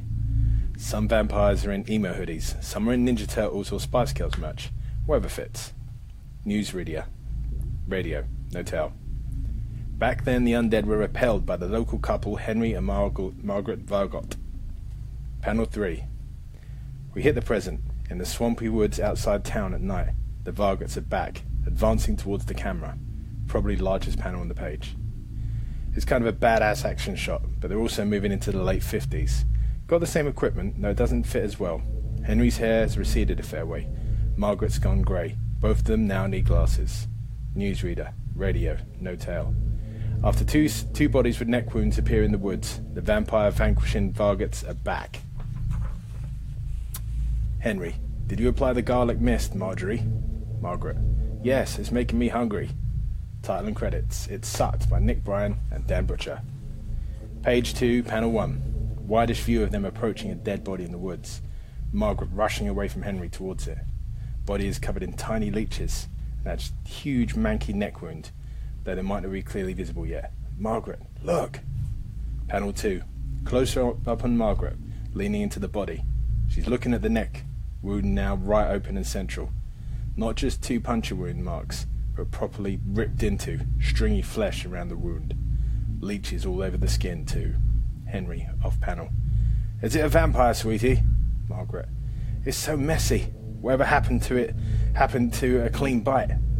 Panel 3. Extreme close-up of the face, leeches sucking on the flesh. No dialogue. Panel 4. Margaret's face as she peers down at the body, looking unsettled. Margaret. Were there already so many leeches out here? Panel 5. Margaret turns back with a sudden jump at the sound of a scream behind her. Henry, off panel. Oh! Margaret. Henry! Page 3, panel 1. Margaret turns to see Henry just standing there, pale and staring at her, as a huge, giant, terrifying leech sticks to his upper torso at the bottom end, where they have the attacking sucker there. It gnaws into his neck with his tooth-filled circular blood-sucking mouth.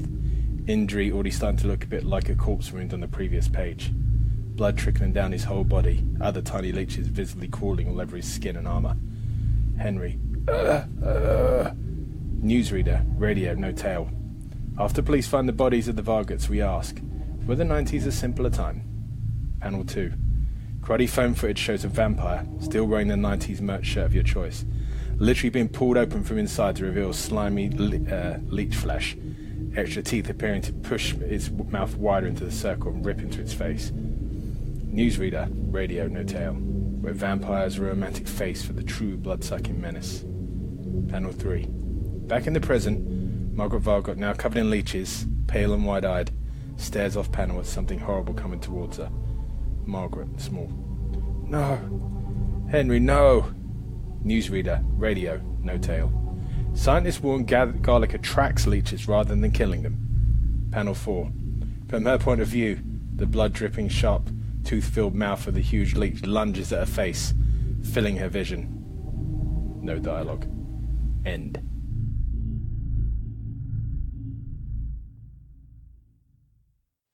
Losing Face. Writer Tony Vanres. Page 1. 4 panels. Establishing shot outside the upper window of a suburban house. The rain is pouring down. We look into a young girl's bedroom. Sarah is in her late teens. She sits on the edge of her bed while she talks to her boyfriend on her smartphone. Extremely distraught, she covers one side of her face with her hand. I can't believe you're so fucking selfish. Inside the room, closer on Sarah, one side of her face remains completely covered. She clutches it more tightly. There's a knock on the door.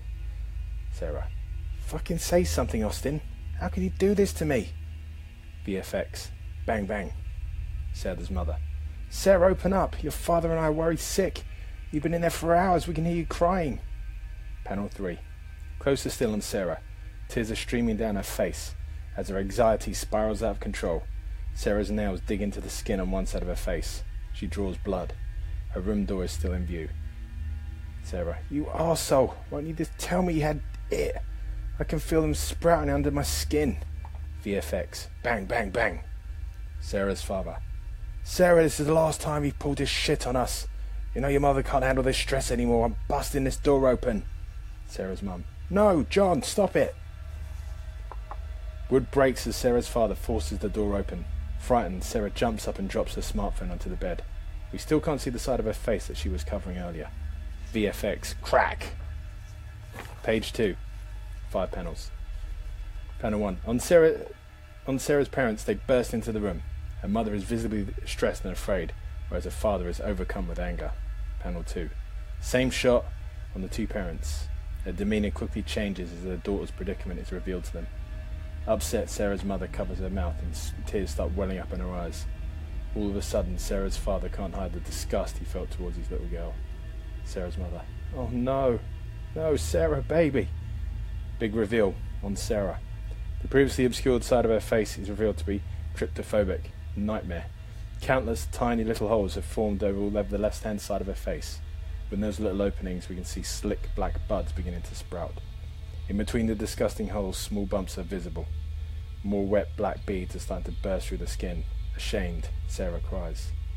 Sarah's mother, off panel. No, not you too. Panel 4. Pull out to the long Dutch angle behind Sarah.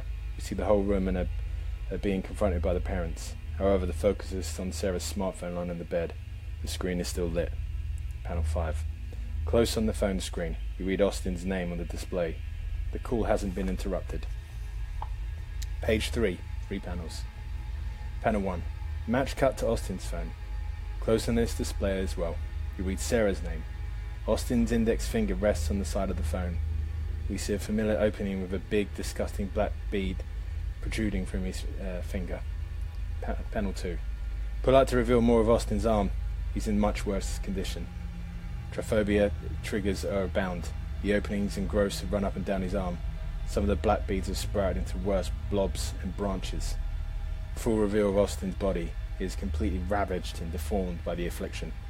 The openings and beads on his face are so large they push his mouth, nose and eyes into the unnatural contortions. A black bleed spouts from one of his eyeballs. Austin.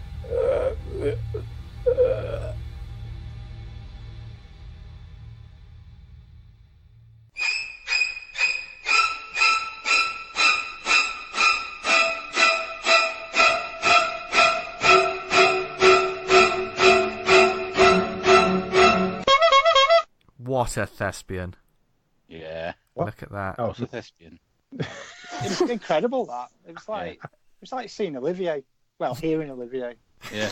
Derek Olivier, the plumber from I hope Honestly, you could go on the stage of that, Dan. Say it now. Yeah. Good. I'd pay to see that. Um, It's like the vagina monologues all over again. Oh, so Talking. tempted. He said it. He said it. What me this time? Sorry, V. I think that was worth it for the joke. Yeah, so I've read out a number of scripts there. including the winner, which we'd like to announce now. We all read the scripts through, and on Tuesday or Monday, we all said we got our picks and our favourites. Yeah. And we all messaged them to one another. Yeah. And we've Same picked time, it. didn't we? Yeah. Right, everyone at the same time, so we couldn't be influenced by each other. Yeah. Yeah. And we've selected Losing Face by Tony Vanres as, Yeah, well as done, the Tony. Nice work, man. Yeah. It's absolutely Brilliant. fantastic. It was a hard pick out of a lot of them. It was fantastic. There was one script that I felt like it was written for Vince to draw or read through. The one with the vampires. Yeah. I'm definitely going to make sure I read that one through. Yeah. It's called It Sucked It by sucks. Nick Bryan. Nick Bryan, yeah. Yeah, nice work. It was written. To be, I was thinking, what we're going to get through, and we got some absolute crackers through. I Yeah. was really impressed with them. Yeah. Yeah, it really was. Yeah. Especially Yeah, and like so we were nicely- talking. Yeah. And we're I don't want to say it, but nicely formatted as well. Yeah. They made Yeah. it easy to read, which is always important when you're writing a script. Yeah. Yeah. It was interesting to see the different formatting on different scripts. Yeah, it was. Yeah. Yeah. Yeah. But yeah, I mean, it just goes to show we've been talking about horror and like how difficult it can be. But I think everyone who sent their scripts in achieved the right amount of, and there was lots of variety of stories as well. You know, there was a funny horror, there was disturbing horror, there was body horror, there was like just disturbing horror. You know, there's a bit of everything. So yeah, we really had fun reading all those through. So thank you very much to everyone. So what's the next stage then, Dan? So I'm going to try and take the lessons that we've been learning on this podcast and try and draw it. Lessons. Well, like kind of not showing that my whole hand on the artwork and leaving it suggestive, and you know. So I want to make this into a 3-page comic. Yeah. And with that I'm gonna story send as it- well, I think that one was really one that had like a big reveal at the end, where which could be really sort of gruesome, like proper, Cronenberg. I think the story sort of, hinges on that. That has got to be delivered. Yeah. It might be the first panel I draw, to be honest. Yeah. Okay. But you won't see any of it until you see the complete thing. So we'll keep I'm not you going posted. I'm not going to be posting this anywhere. It's going to be sent straight to Tony Vanres, and then we'll go from there. Yes. Brilliant. Yes. Yeah. So look forward to that. Seeing it, yeah, definitely. Yeah. So it's good. But until then, you've had that wonderful audio recording that Dan has done. Will do / hopefully. Yeah. Yeah, have you ever thought about being on Audible, Dan? Could be a career change, mate. Yeah. You want to pay money? Audible. Use your email address. Get in touch. God. You'll be doing the sat nav. Just fucking turn left, will you? Just Dango, make a U-turn. Just like really pissed off. Although Dan sat nav will just be, just take a shortcut, mate. Yeah. Just a massive long sigh. Yeah. Oh, Jesus. Yeah. If you need a shit, get out. Oh dear. Yes. But anyway, do we have any shout-outs this week, gents? Yes. Oh. I'm going to give a shout out to Cliff Cumber. Yes. Ah, yes. Mine. Unencumbered. Yeah. It's absolutely fantastic. When he said it's only a 15-minute podcast, I was like, great. I love that. I don't want to listen to him talk anymore. No, he's great. Cliff is really funny. Comes across really well. Yeah. And he spends the episode talking about John Tucker and John Tucker's artwork. Yeah. And why you should be reading that man's. Yeah, he's a guaranteed comics. future guest anyway, because he's he's friends with us anyway. But I'm doing a job with him. But the favourite bit, did you see John Tucker's missus sent a message back saying, if I send you a copy of Sido, can you stop offering my husband sexual pleasures? And I think Cliff replied, I can't promise anything. It was good. I listened to that today, actually. It was really good. And, Yeah. So it made eloquent. it made me go and buy John's bundle deal as well on the back of it. Nice. I kept thinking about picking some up, and then I just thought, I'm going to do it. So, it was really, really good, actually. Really good. Yeah. So look forward to more of them when they come out. I mean, Comics Unencumbered. You can find it on Podbean at the moment. And, it's definitely one we'll go. 15-minute chunks, really good. I can't wait to see what he does next, actually. Yeah. Same. Yeah. And also, another one I've got, a quick shout out to the Kickstarter Defend Milford Green by Samuel George London. That I have a few days left to go when you listen to this. So if you want to see the end of the Milford Green saga, back it and see how the story plays out. Yes, and another Kickstarter just to shout out. They made their target, but we love the Reckless Hero boys, and the Last Sheriff is still smashing it. And also, they've done some really good sort of stretch goals. I certainly pledged to one just so I can get a cool T-shirt, which is free. Yeah, I want a T-shirt. Yeah, and they really good value for money on their tiers and stuff. So and if you haven't read that comic yet, we've talked about it quite a few times, so it's a good chance to get caught up to date on it. So I was talking to Chris Jenkins about it at Nottingham last week. Yeah, he was there, wasn't he? Yeah, he's a good lad, isn't he? Yeah. And of course, stay tuned over the next couple of weeks, and please visit us at Thought Bubble. Yep. Which is it the 9th and 10th? I think so, man. Yeah. Yep. Yeah. In Harrogate. We are going to be there.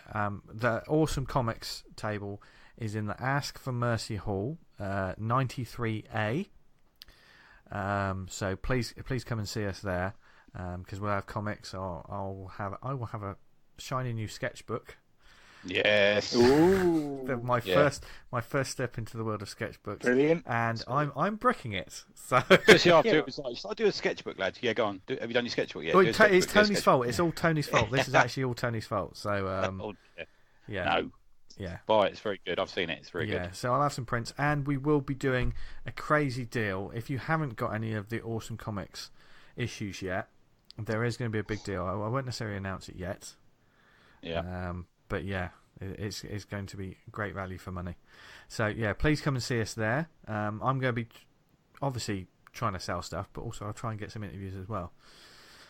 So yeah, I'm looking forward to the day. Where's your table, Tony? Where are you? I'm not sure, man. I'll have to have a look. I shall announce it next week. But we're definitely there. And if you go over the road, there'll be a Hilda exhibition, which if you check out Luke Pearson's Twitter at the moment, he might be giving little teases to some of the original artwork that's not been seen before that will be on the show. Yeah. And we've got a few little surprises there and a few little giveaways and stuff like that. We'll certainly have some giveaways at the table.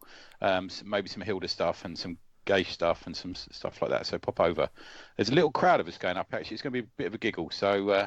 And Thought Bubble is always social, and if you are up there, please message us and come and find us, because we'll be drunk in a corner somewhere, I suspect. Your Nerf gun.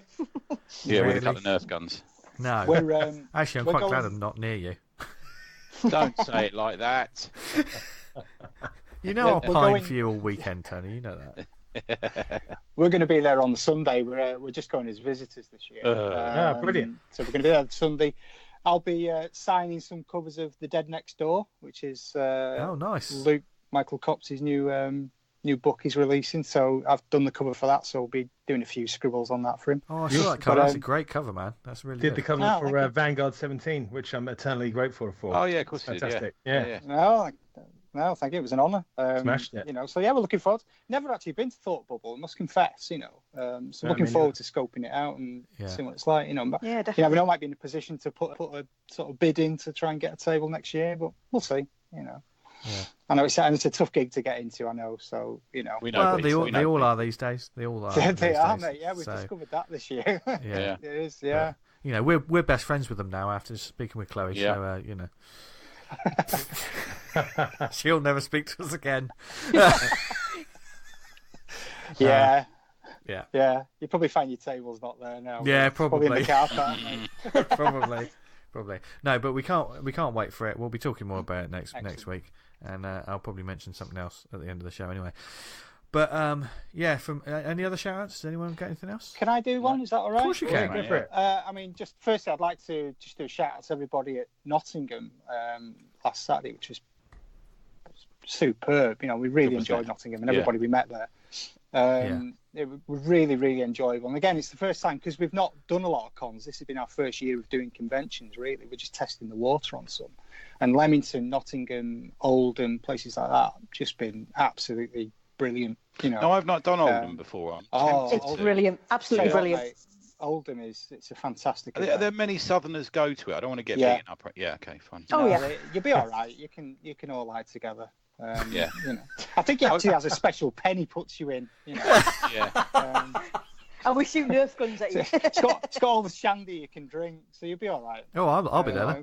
Don't they like shandy? but not... I do remember being, this is many years ago, and this is a pejorative word I'm about to use, but I do remember going into a pub and asking for a lager top, and the barman looking at me and going, "What are you, a puff?" I went, "Well, I don't know, just want a bit of lemonade." Not that there's anything wrong with it, mate, but, it's like one of them. Almost got drummed out of the pub for having a lager top. Yeah, it is. It's a great event, and that kind of area bordering Yorkshire, it can be a bit iffy sometimes. They still point at planes in some of those towns, you know what I mean? So you've got to watch yourself. I remember staying in an hotel there once, and they stole my towels, you know what I mean? It's that kind of a place. I've been to Huddersfield. I know what you're saying, my friend. Yeah. But it is a brilliant event, though. And I think I've mentioned to Vince before about Oldham Comic Con. Yeah. It's completely free as well. That's in fact, my second shout out was actually to Dennis Whittle and the Whittle family. Because on the 26th of October, which will just have gone, we're doing a signing of Pre-Mortis in Comic Den in Oldham, because we're having a Halloween sort of festival day, and they've invited us along there, so that'll be good. So a retrospective thank you to Den and Sarah and Amy and people like that. Nice. We've met them a couple of times at shows. They're great folks. Great people. Great people. Very supportive for the community. Yeah. Yes. So now that we've got all of that good, it feels like we've got so much content in this week. It's unbelievable. Yeah. Two-parter, isn't it? And some of it might actually be useful. And the killer is. I can't believe it was to be continued. No, I'm never going to do that on this show because it's more work for me. And Dan Butcher's already made it hard enough as it is. Yeah, you got to do 2 edits. Yeah. A swear word. Yeah, but it's you, Dan. You know I'll let you off. Yeah. It was for the joke. I mean, I'm not going to drop the seed in. Yeah, I know. It's okay, babe. It's okay. You know. Yeah. You babe. It's like a big circle joined. You're getting ready for the Valentine episode, aren't you? Yeah. I am always ready for the Valentine episode. Ready for that. I'll say it now. Right. From one kind of love to another kind of love, and that's the love of comics, and we're going to recommend some stuff to you lovely people now. Who wants to go first? Guess first. Come on. Yes, let's have the guess first. They can argue amongst themselves who wants to go first. Go on, Dave. You go first. All right. Okay. So mine is it came out I think a couple of years ago actually, but I love this book and I love it more for the artwork than the story because it is absolutely divine. It's The Forbidden Brides of the Faceless Slaves in the Secret House of the Night of Dread Desire. Oh, bloody hell, I've not read this. Okay. Now, which is a nightmare when you're trying to make notes for the show as he's saying. That's the title. Yeah. you won't be surprised to know it's written by Neil Gaiman. But don't let that put you off, because it was an old 1983 story that he did, and he kind of revamped it. But it's drawn by Shane Oakley. And I don't know if you're familiar with Shane's work. He did Albion back in the early 2000s. Oh, yeah. With I love Shane's work. And all that lot. Yeah, absolutely love Shane's work. And I would probably say, for me, he's the greatest Gothic artist that we've currently within Britain. Definitely, it's absolutely gorgeous. This book. I mean, it really is. Yeah. Oh wow. Oh, and it's like, and he's such a great artist. And I kind of, strangely enough, it's a bit of a story. I met him years ago when I was a kid, and him and another mutual friend called Chris. They were a bit older than me, and they actually used to spend time with me and teach me to draw comics. And they were in art college at the time. I was about 10, and we used to sit and draw together. So, and nice. I hadn't realised, because obviously you lose touch until a few years ago when I got back in touch over Facebook, that he was still active in the community. Even though I'd seen his name on Albion and never twigged, like you don't sometimes. But this book is brilliant. It's, just to give you a little idea, it's about a Gothic writer who's trying to write a introspective, real sort of realist, piece around living in a Gothic world, and he can't help but keep falling into elements of comedy and farce, and he gets really frustrated. He goes, why can't he write this as a serious piece? And of course, the great irony is that Gothic things and Gothic, it is campy, it is funny, you know what I mean? And when it's done well, it is amusing. And that's the great kind of irony, and he ends up kind of like, you know, fighting with his dead brother, and there's talking ravens and all this stuff. But the artwork is, Vince particularly, I think you would love this, man. You would absolutely love this. And sometimes I just sit and flick through it. It's beautiful. And he was selling some original pages a while back, and I just couldn't quite afford them, but I wished I had now. But yeah, I would recommend it to anyone, even if it's just for the artwork. This is definitely on the wish list. Wonderful. Yeah. That's mine. Nice. Awesome. H. Well, I'm not going to be quite as eloquent or as articulate as Damian was, because as you know from the beginning of the programme, I hold my hands up and say I'm not a comic book reader. But that's not to say that, you know, I don't enjoy comic books when I do pick them up or I acquire them. So I acquired something on Saturday, which you guys will be fully aware of, and that's the In Waves. Mate, yeah. Absolutely wonderful. I started reading it. Actually, I should say the author. It's AJ. Now, I don't know if it's Dungo or Dungo. I don't know. It's Dungo. AJ Dungo. Yeah. AJ Dungo. Yeah. Absolutely beautiful. And I kind of, before I actually started reading it, because there was, as you know, in conventions, there's always downtime. So there's a bit of downtime. I was on my own. And I thought, I'm going to start reading this. And my initial, because I didn't read anything about it, didn't know what it was about. The word In Waves made me think of how grief comes, because grief does come in waves when you lose somebody, or, you know, whatever your grief is about. Well, that's exactly what it was about. So I won't spoil it, because there's essentially two stories running through it. Which is one story going right to the past about the kind of evolution of surfboards, and the other story goes from a little bit further in the past, but it's essentially in the here and now. It's in the modern times, and it is to do with surfing, with the waves connotation in there, but it's also to do with grief. And when I realised it was going to be to do with grief, I thought, this is going to hit me at some point, and I carried on reading. Thankfully, I put it down at the convention and carried on reading it at home, because when I got to that bit, it was like a punch in the stomach. It was so moving, that the whole the dealing with the grief and the dealing with death and things like that. It was just, you know, the artwork is very simplistic, which is what I like about it. The two stories are done in two different colours, which is nice. One's turquoise, one's in a sepia colour to give you that old feeling to it.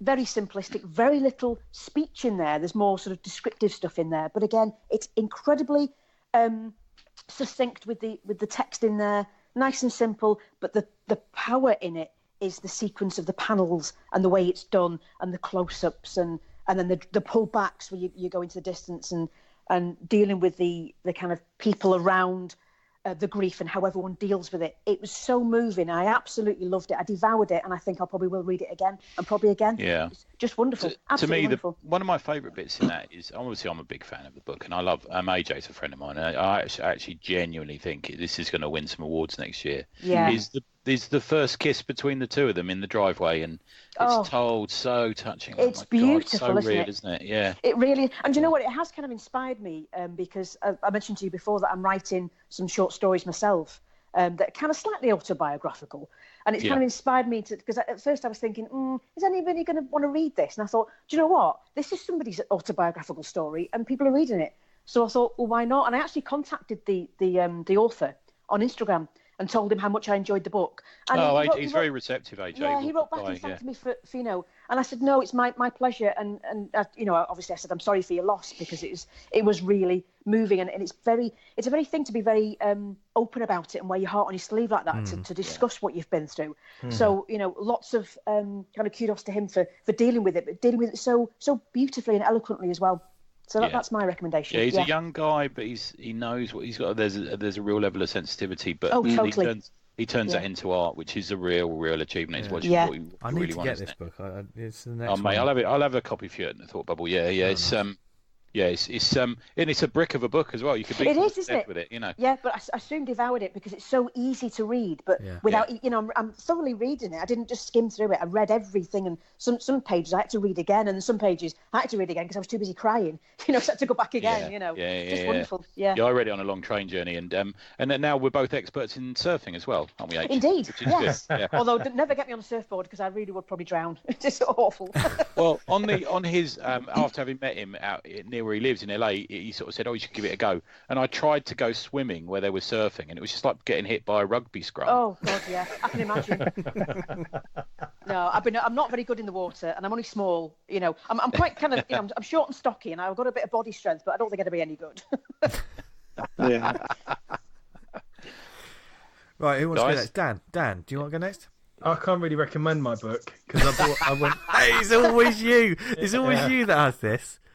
Do you want to name it, or do you just want to describe what you? I just went on. I went on to the Comixology sound because we said, "Oh, let's get a horror book." Yeah. So I jumped on Comixology and saw this one. I thought, "Oh, Warren Ellis, can't go wrong." Yeah. And you can go wrong. So I bought Warren Ellis Black Gas from Avatar Press, and it was just unremarkable. I can't really. I don't think there's anything worse than just being absolutely unremarkable and not doing or saying anything in a comic, and that's what it was. And I was like, oh, okay. Because it comes like a graphic violence and like sexual imagery. So yeah, that's like hallmark of quality. One click buying. Say when you put on a film, it's like this film contains graphic violence and like yes, it's fucking great. Yeah, drugs and sex, bring it on. Yeah, here we go. Yeah. You don't have much luck with these blind dips, do you? No, not really. You're not lucky. You're a bit like me. I'm not lucky. I've always said if I fell in a bucket of tits, I come out sucking my thumb. You know what I mean? It's one of You're a kindred spirit. So, it's just kind of like a pretty.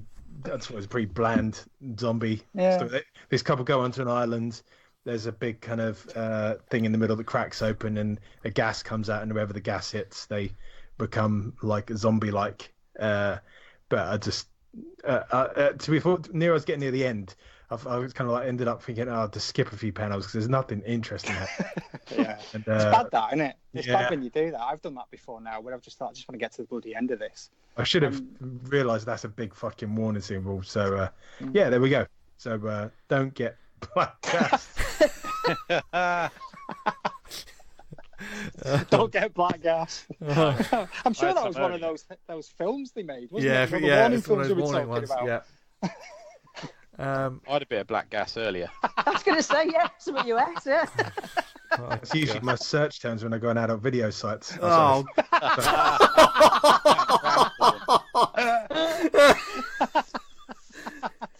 That was a typo, but Black Gas. Was it? Well, what's underneath it? Turbogram. Family dog. Ginger bollocks. Oh, Tony's, you want to go next? Come on, go on. Yeah, so I did The Living and the Dead. I went on the Comixology sale as well, and I went and read a book called The Living and the Dead, which is not your average horror book. It's by a guy called Jason. Has anyone seen Jason's work? He does anthropomorphic. They're a bit more than sort of stick figures, very sort of straight, upstanding, kind of black and white work. Anyone seen it? No. He's a Norwegian cartoonist. He won a Harvey in 2002 and 2007. He also did a book called I Killed Adolf Hitler. That rings a bell. See that? Yeah, it's good. It's good stuff. But it was $2.49 in the Comixology Fantagraphics Halloween sale, 49 pages, black and white, like I say. Anyone who's read his books will sort of automatically recognise his style. It's simple, very sort of iconic anthropomorphic stuff. It's got a real dark humour of idiosyncratic type wit. Do you know what I mean? Really sort of individual. If I was going to put it on a shelf, I'd put it somewhere between Charles Burns, Stan Sakai, and maybe Seth, if you know Seth, his stuff. It's solidly in the Fantagraphics wheelhouse, if you see what I mean. It's got that sort of indie, not quite underground, but it's got that sort of indie feel to it. Often not the most action-packed, but quite. It draws you in nonetheless. I find him quite a fascinating artist to read. It's done like a silent movie, so it's done like a movie from the 20s, where but there's a lot of people wandering around. They look like they're saying stuff, and then you flash to a black title screen, and it's got what they're saying. You know, so a man walks up to a prostitute in the street. He clearly says something to her, and then you get a black screen that flashes up, says how much. You know, it's like that sort of thing. So it's strange. It's it defies word balloons purposely in that way. Very clean though. The line work is like lovely and clean. And it's a nice little sort of change of pace, nice little sort of palette cleanser for a DC or Marvel book or a big sci-fi image book or something like that. And it has a real sort of deadpan, funny style to it, which you're not quite sure is meant to be funny or meant to be serious. You know, it keeps you guessing. I would say it's probably set in the 20s, the anthropomorphic universe equivalent of 1920s era depression of somewhere like Chicago and New York. And there's sort of two main characters, one who is a sort of poor bloke who's a plate washer in a restaurant, and another lady who is a fairly down at heel streetwalker prostitute who gets beaten up on occasion for not giving a pimp enough money. The pimp looks a bit like a sort of crow who turns up in a suit, you know. It's interesting. So, but while they're going about their daily lives and struggling with the sort of money and just the sort of daily grind of being in this sort of poor time, a meteor crash lands into the local graveyard, as it does, and the dead rise from their graves, and little sort of animal hands come out of the graves. Yeah. And the disease spreads, and people are eating people all over the place. It's up till then, you would be forgiven for thinking that this is an all ages book. It's not at all. There's a zombie eating a baby at one point in it, which you don't really see often in, you know, such a sort of cartoony style. But it's also conversely, often full of like funny moments.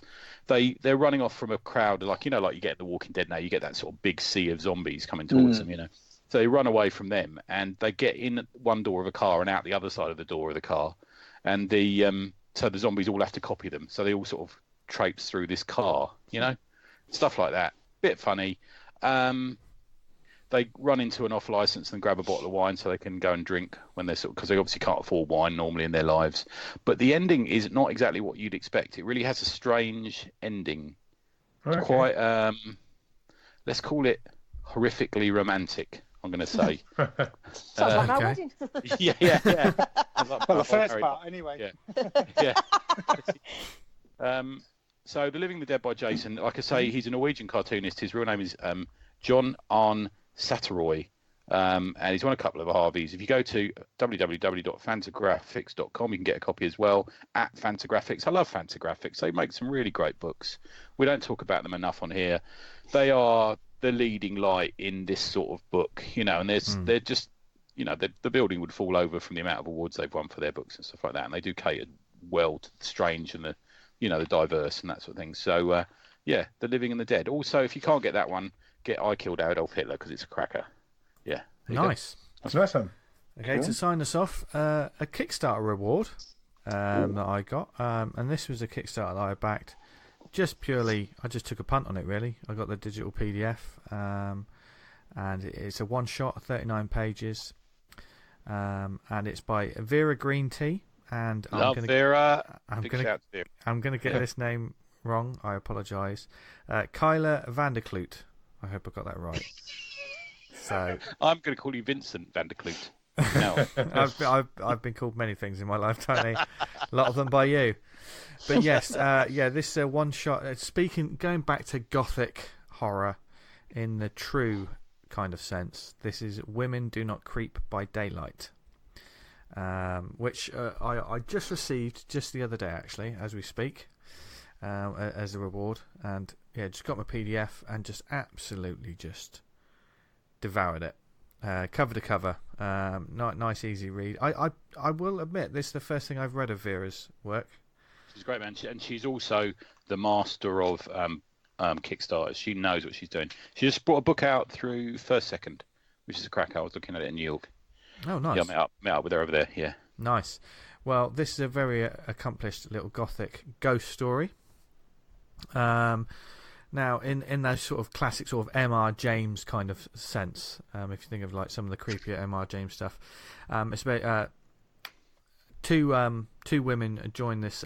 Basically, they're hired by the Lady of Castle Carrickden to be maids. They're inexperienced, but they need the money after a past tragedy, and the story focuses on the younger of the two, the daughter Kate, who is, you know, she's mourning. She's that sort of classic sort of, not tearaway, but you know, she's creeped out by the house a little bit, And they soon find themselves sort of working in this castle. It's an old ruin, basically. And Kate finds out that there's rumours to be it's haunted by a ghost with a backwards head.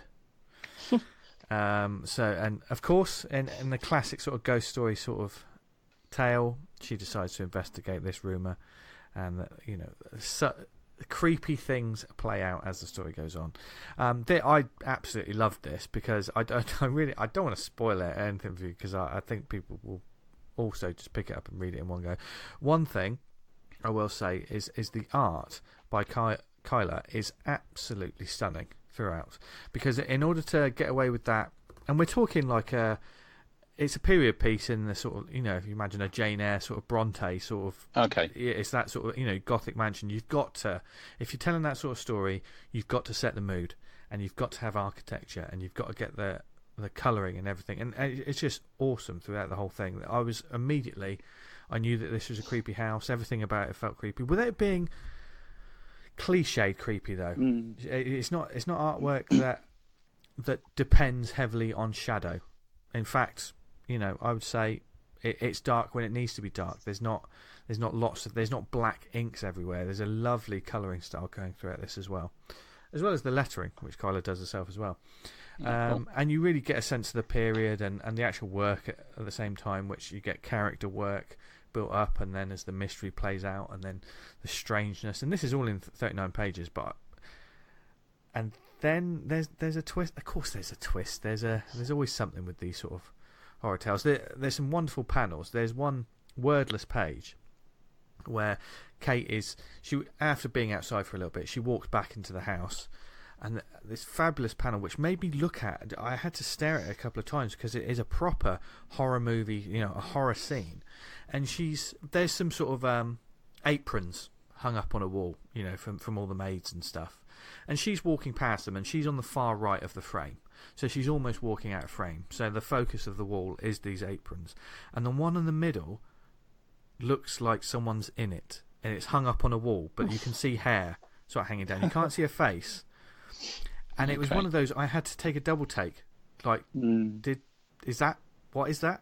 Because there aren't details. I thought that's masterful sort of like ghost storytelling, which I think a ghost story in a comic book is quite hard to tell, to be honest. To really sort of spook someone out. But I think this has all the hallmarks of great sort of ghost storytelling, which for me always works better when it's set in the past. I don't know. I think modern horror. Yeah, no, I think you're right, man. Yeah. Modern horror is quite can be. It's very tricky, isn't it? Because the advent of like mobile phones and things like that, you need to immediately take them out of the picture before telling your story.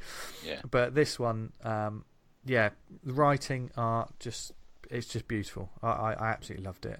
So it was a joy. I mean, if this wasn't Halloween, this would have been my recommendation anyway, because it's a lovely sort of piece. So if you could, and Vera's she's done a few sort of spooky like books, I believe. Yeah, she has. Yeah. She does that sort of gothic fairy tale thing really well. Yeah. So, and there's a page in the back of the book where you can see like some of the other like books she's got. If you love comics, check out what else we have. Well, that's sign me up.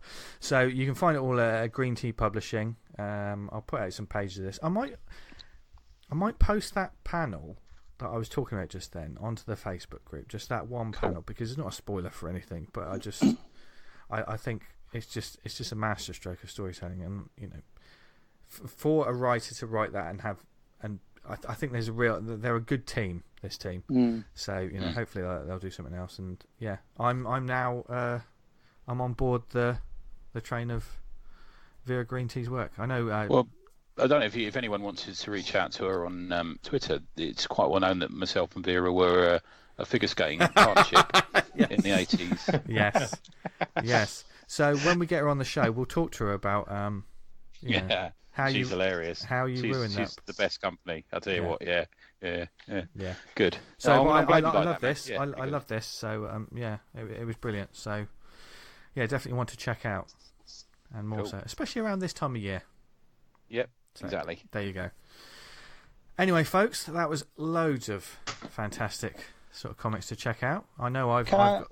Go on. Can I just say something? Sorry, before we. Of course, man. Yeah. I mean, obviously the Comic Scene Awards have come out today, and I see that there's a certain podcast on there that I think we may have scuppered your chances after this effort, to be honest with you. But congratulations, guys! Like, honestly, I'm not just saying it. It's a brilliant podcast, and the positivity you bring, and I mean that recent series around creating that you did, that 6-part series. Absolutely fantastic. Yeah, we had real fun with that, guys. It was brilliant. I mean, hopefully we'll make that a sort of semi-regular thing because it worked so well, didn't it? Yeah. Well, it's thoroughly deserved, guys. You really do deserve. I know you're up against some tough competition as well in there. When you're looking at the the sort of awards, and I believe there's a certain Mr. Esmond up for another award. I don't know what that award is, to be fair. I know what it is. It's to do with his tasty toes. That's the one. Yeah. Tony Tasty Toes. I need to give another quick recommendation, if you don't mind, Vince. Another quick recommendation is Helena. If you have an animal, get Helena to draw it, because she drew a picture of Sharknado that is currently on the wall in my front room. Yeah, absolutely brilliant. There's a lot of love in this room at the moment, guys. I can really feel it. No, but you're far too kind, sir. Far too kind. No, not at all. Honestly, well done, guys. You thoroughly deserve it. Thank you.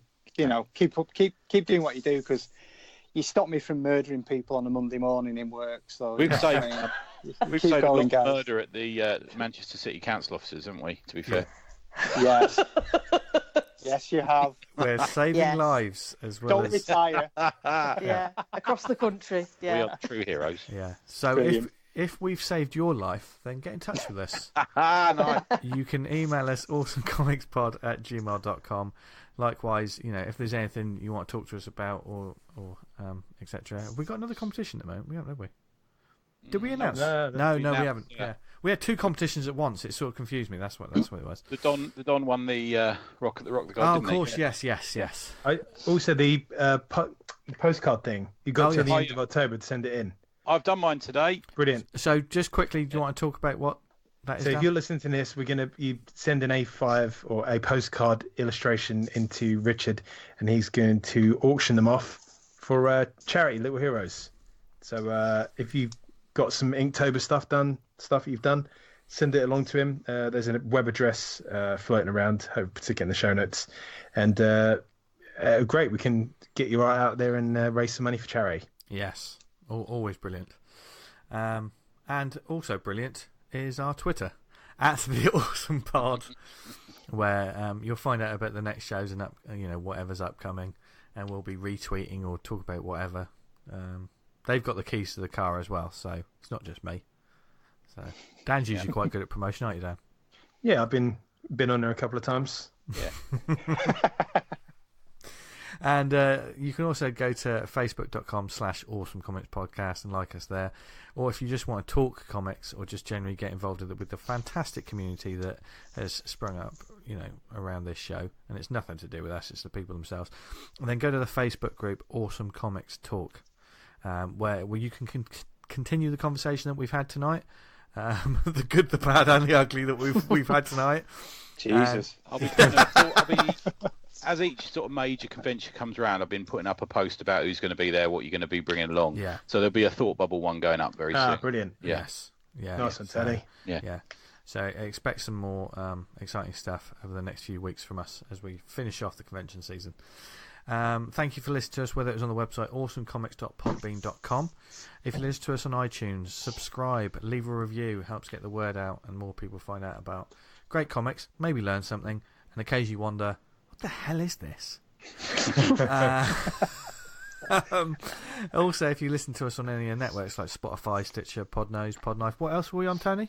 Well, bearing in mind it's Halloween and it's the time of real horror, I've decided to choose the Pod Doomsday Clock Release Schedule podcast.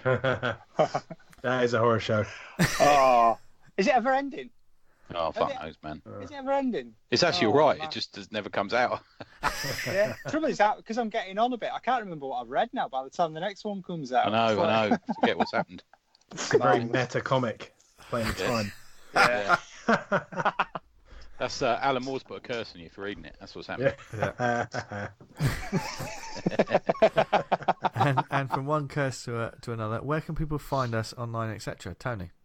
Eza, yes, EZOHYZ, or you can find me neverondanything.blogspot.com. There'll be something going up this week. Look out for it. There you go.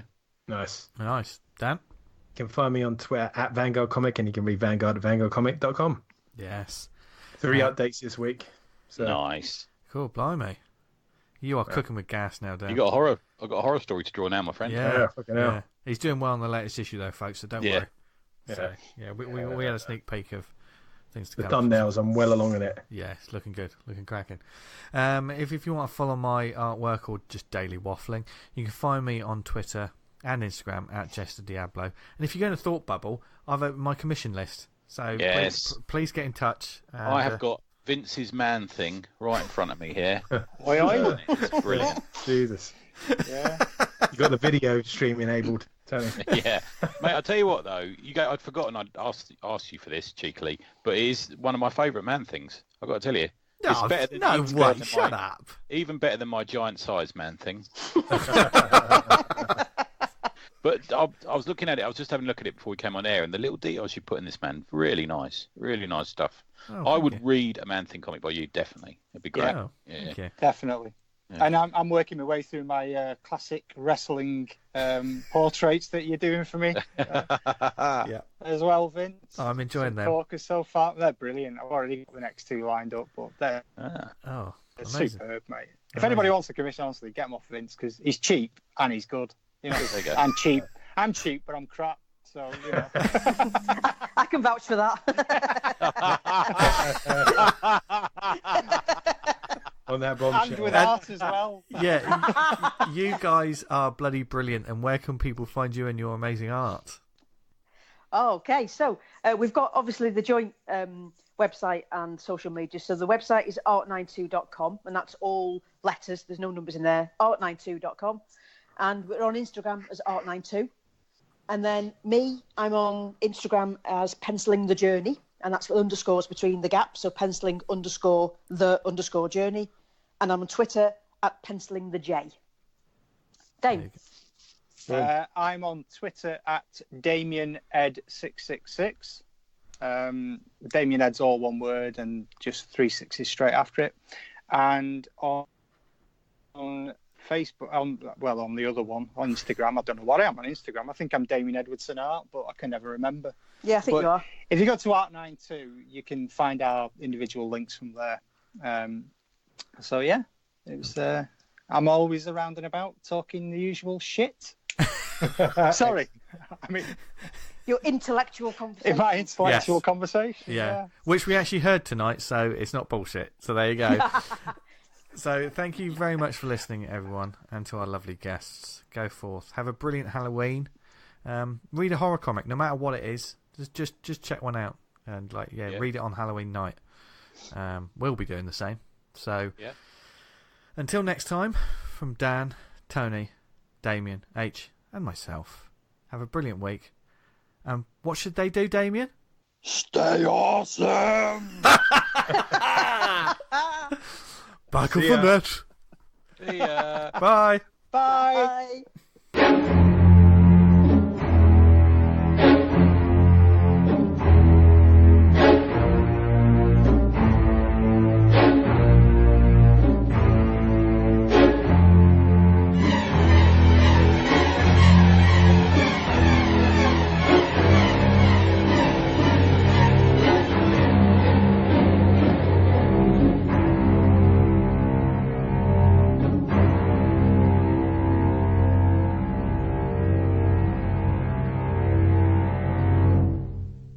We walked for a walk, right?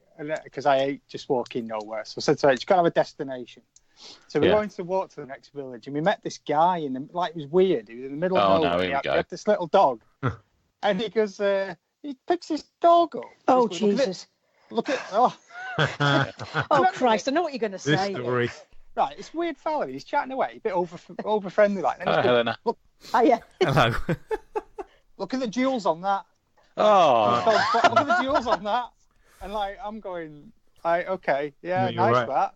What do you say when you're proud of his dog's bollocks? Keep walking. That's what you Nice say. bollocks. Keep Well, walking. Nice bollocks. That's what I'd Yeah. say. Bollocks. Well, to be fair, I just got You mine got out and scratch. Ace went, look at them. Yeah. I'll just pop one out. Just pop one out. Just so he feels a bit more comfortable. It tastes as good as they look. Mine's smell of lemon Fucking grass. hell, Dad. Smell of lemongrass. Lemongrass and ginger. That's because that's my shower gel that I wash my balls with. So my balls smell like that. Oh Jesus! Someone pointed out to me that a dog's arse looks like the end of a sausage roll. No, It's like a balloon knot. It's like a balloon knot.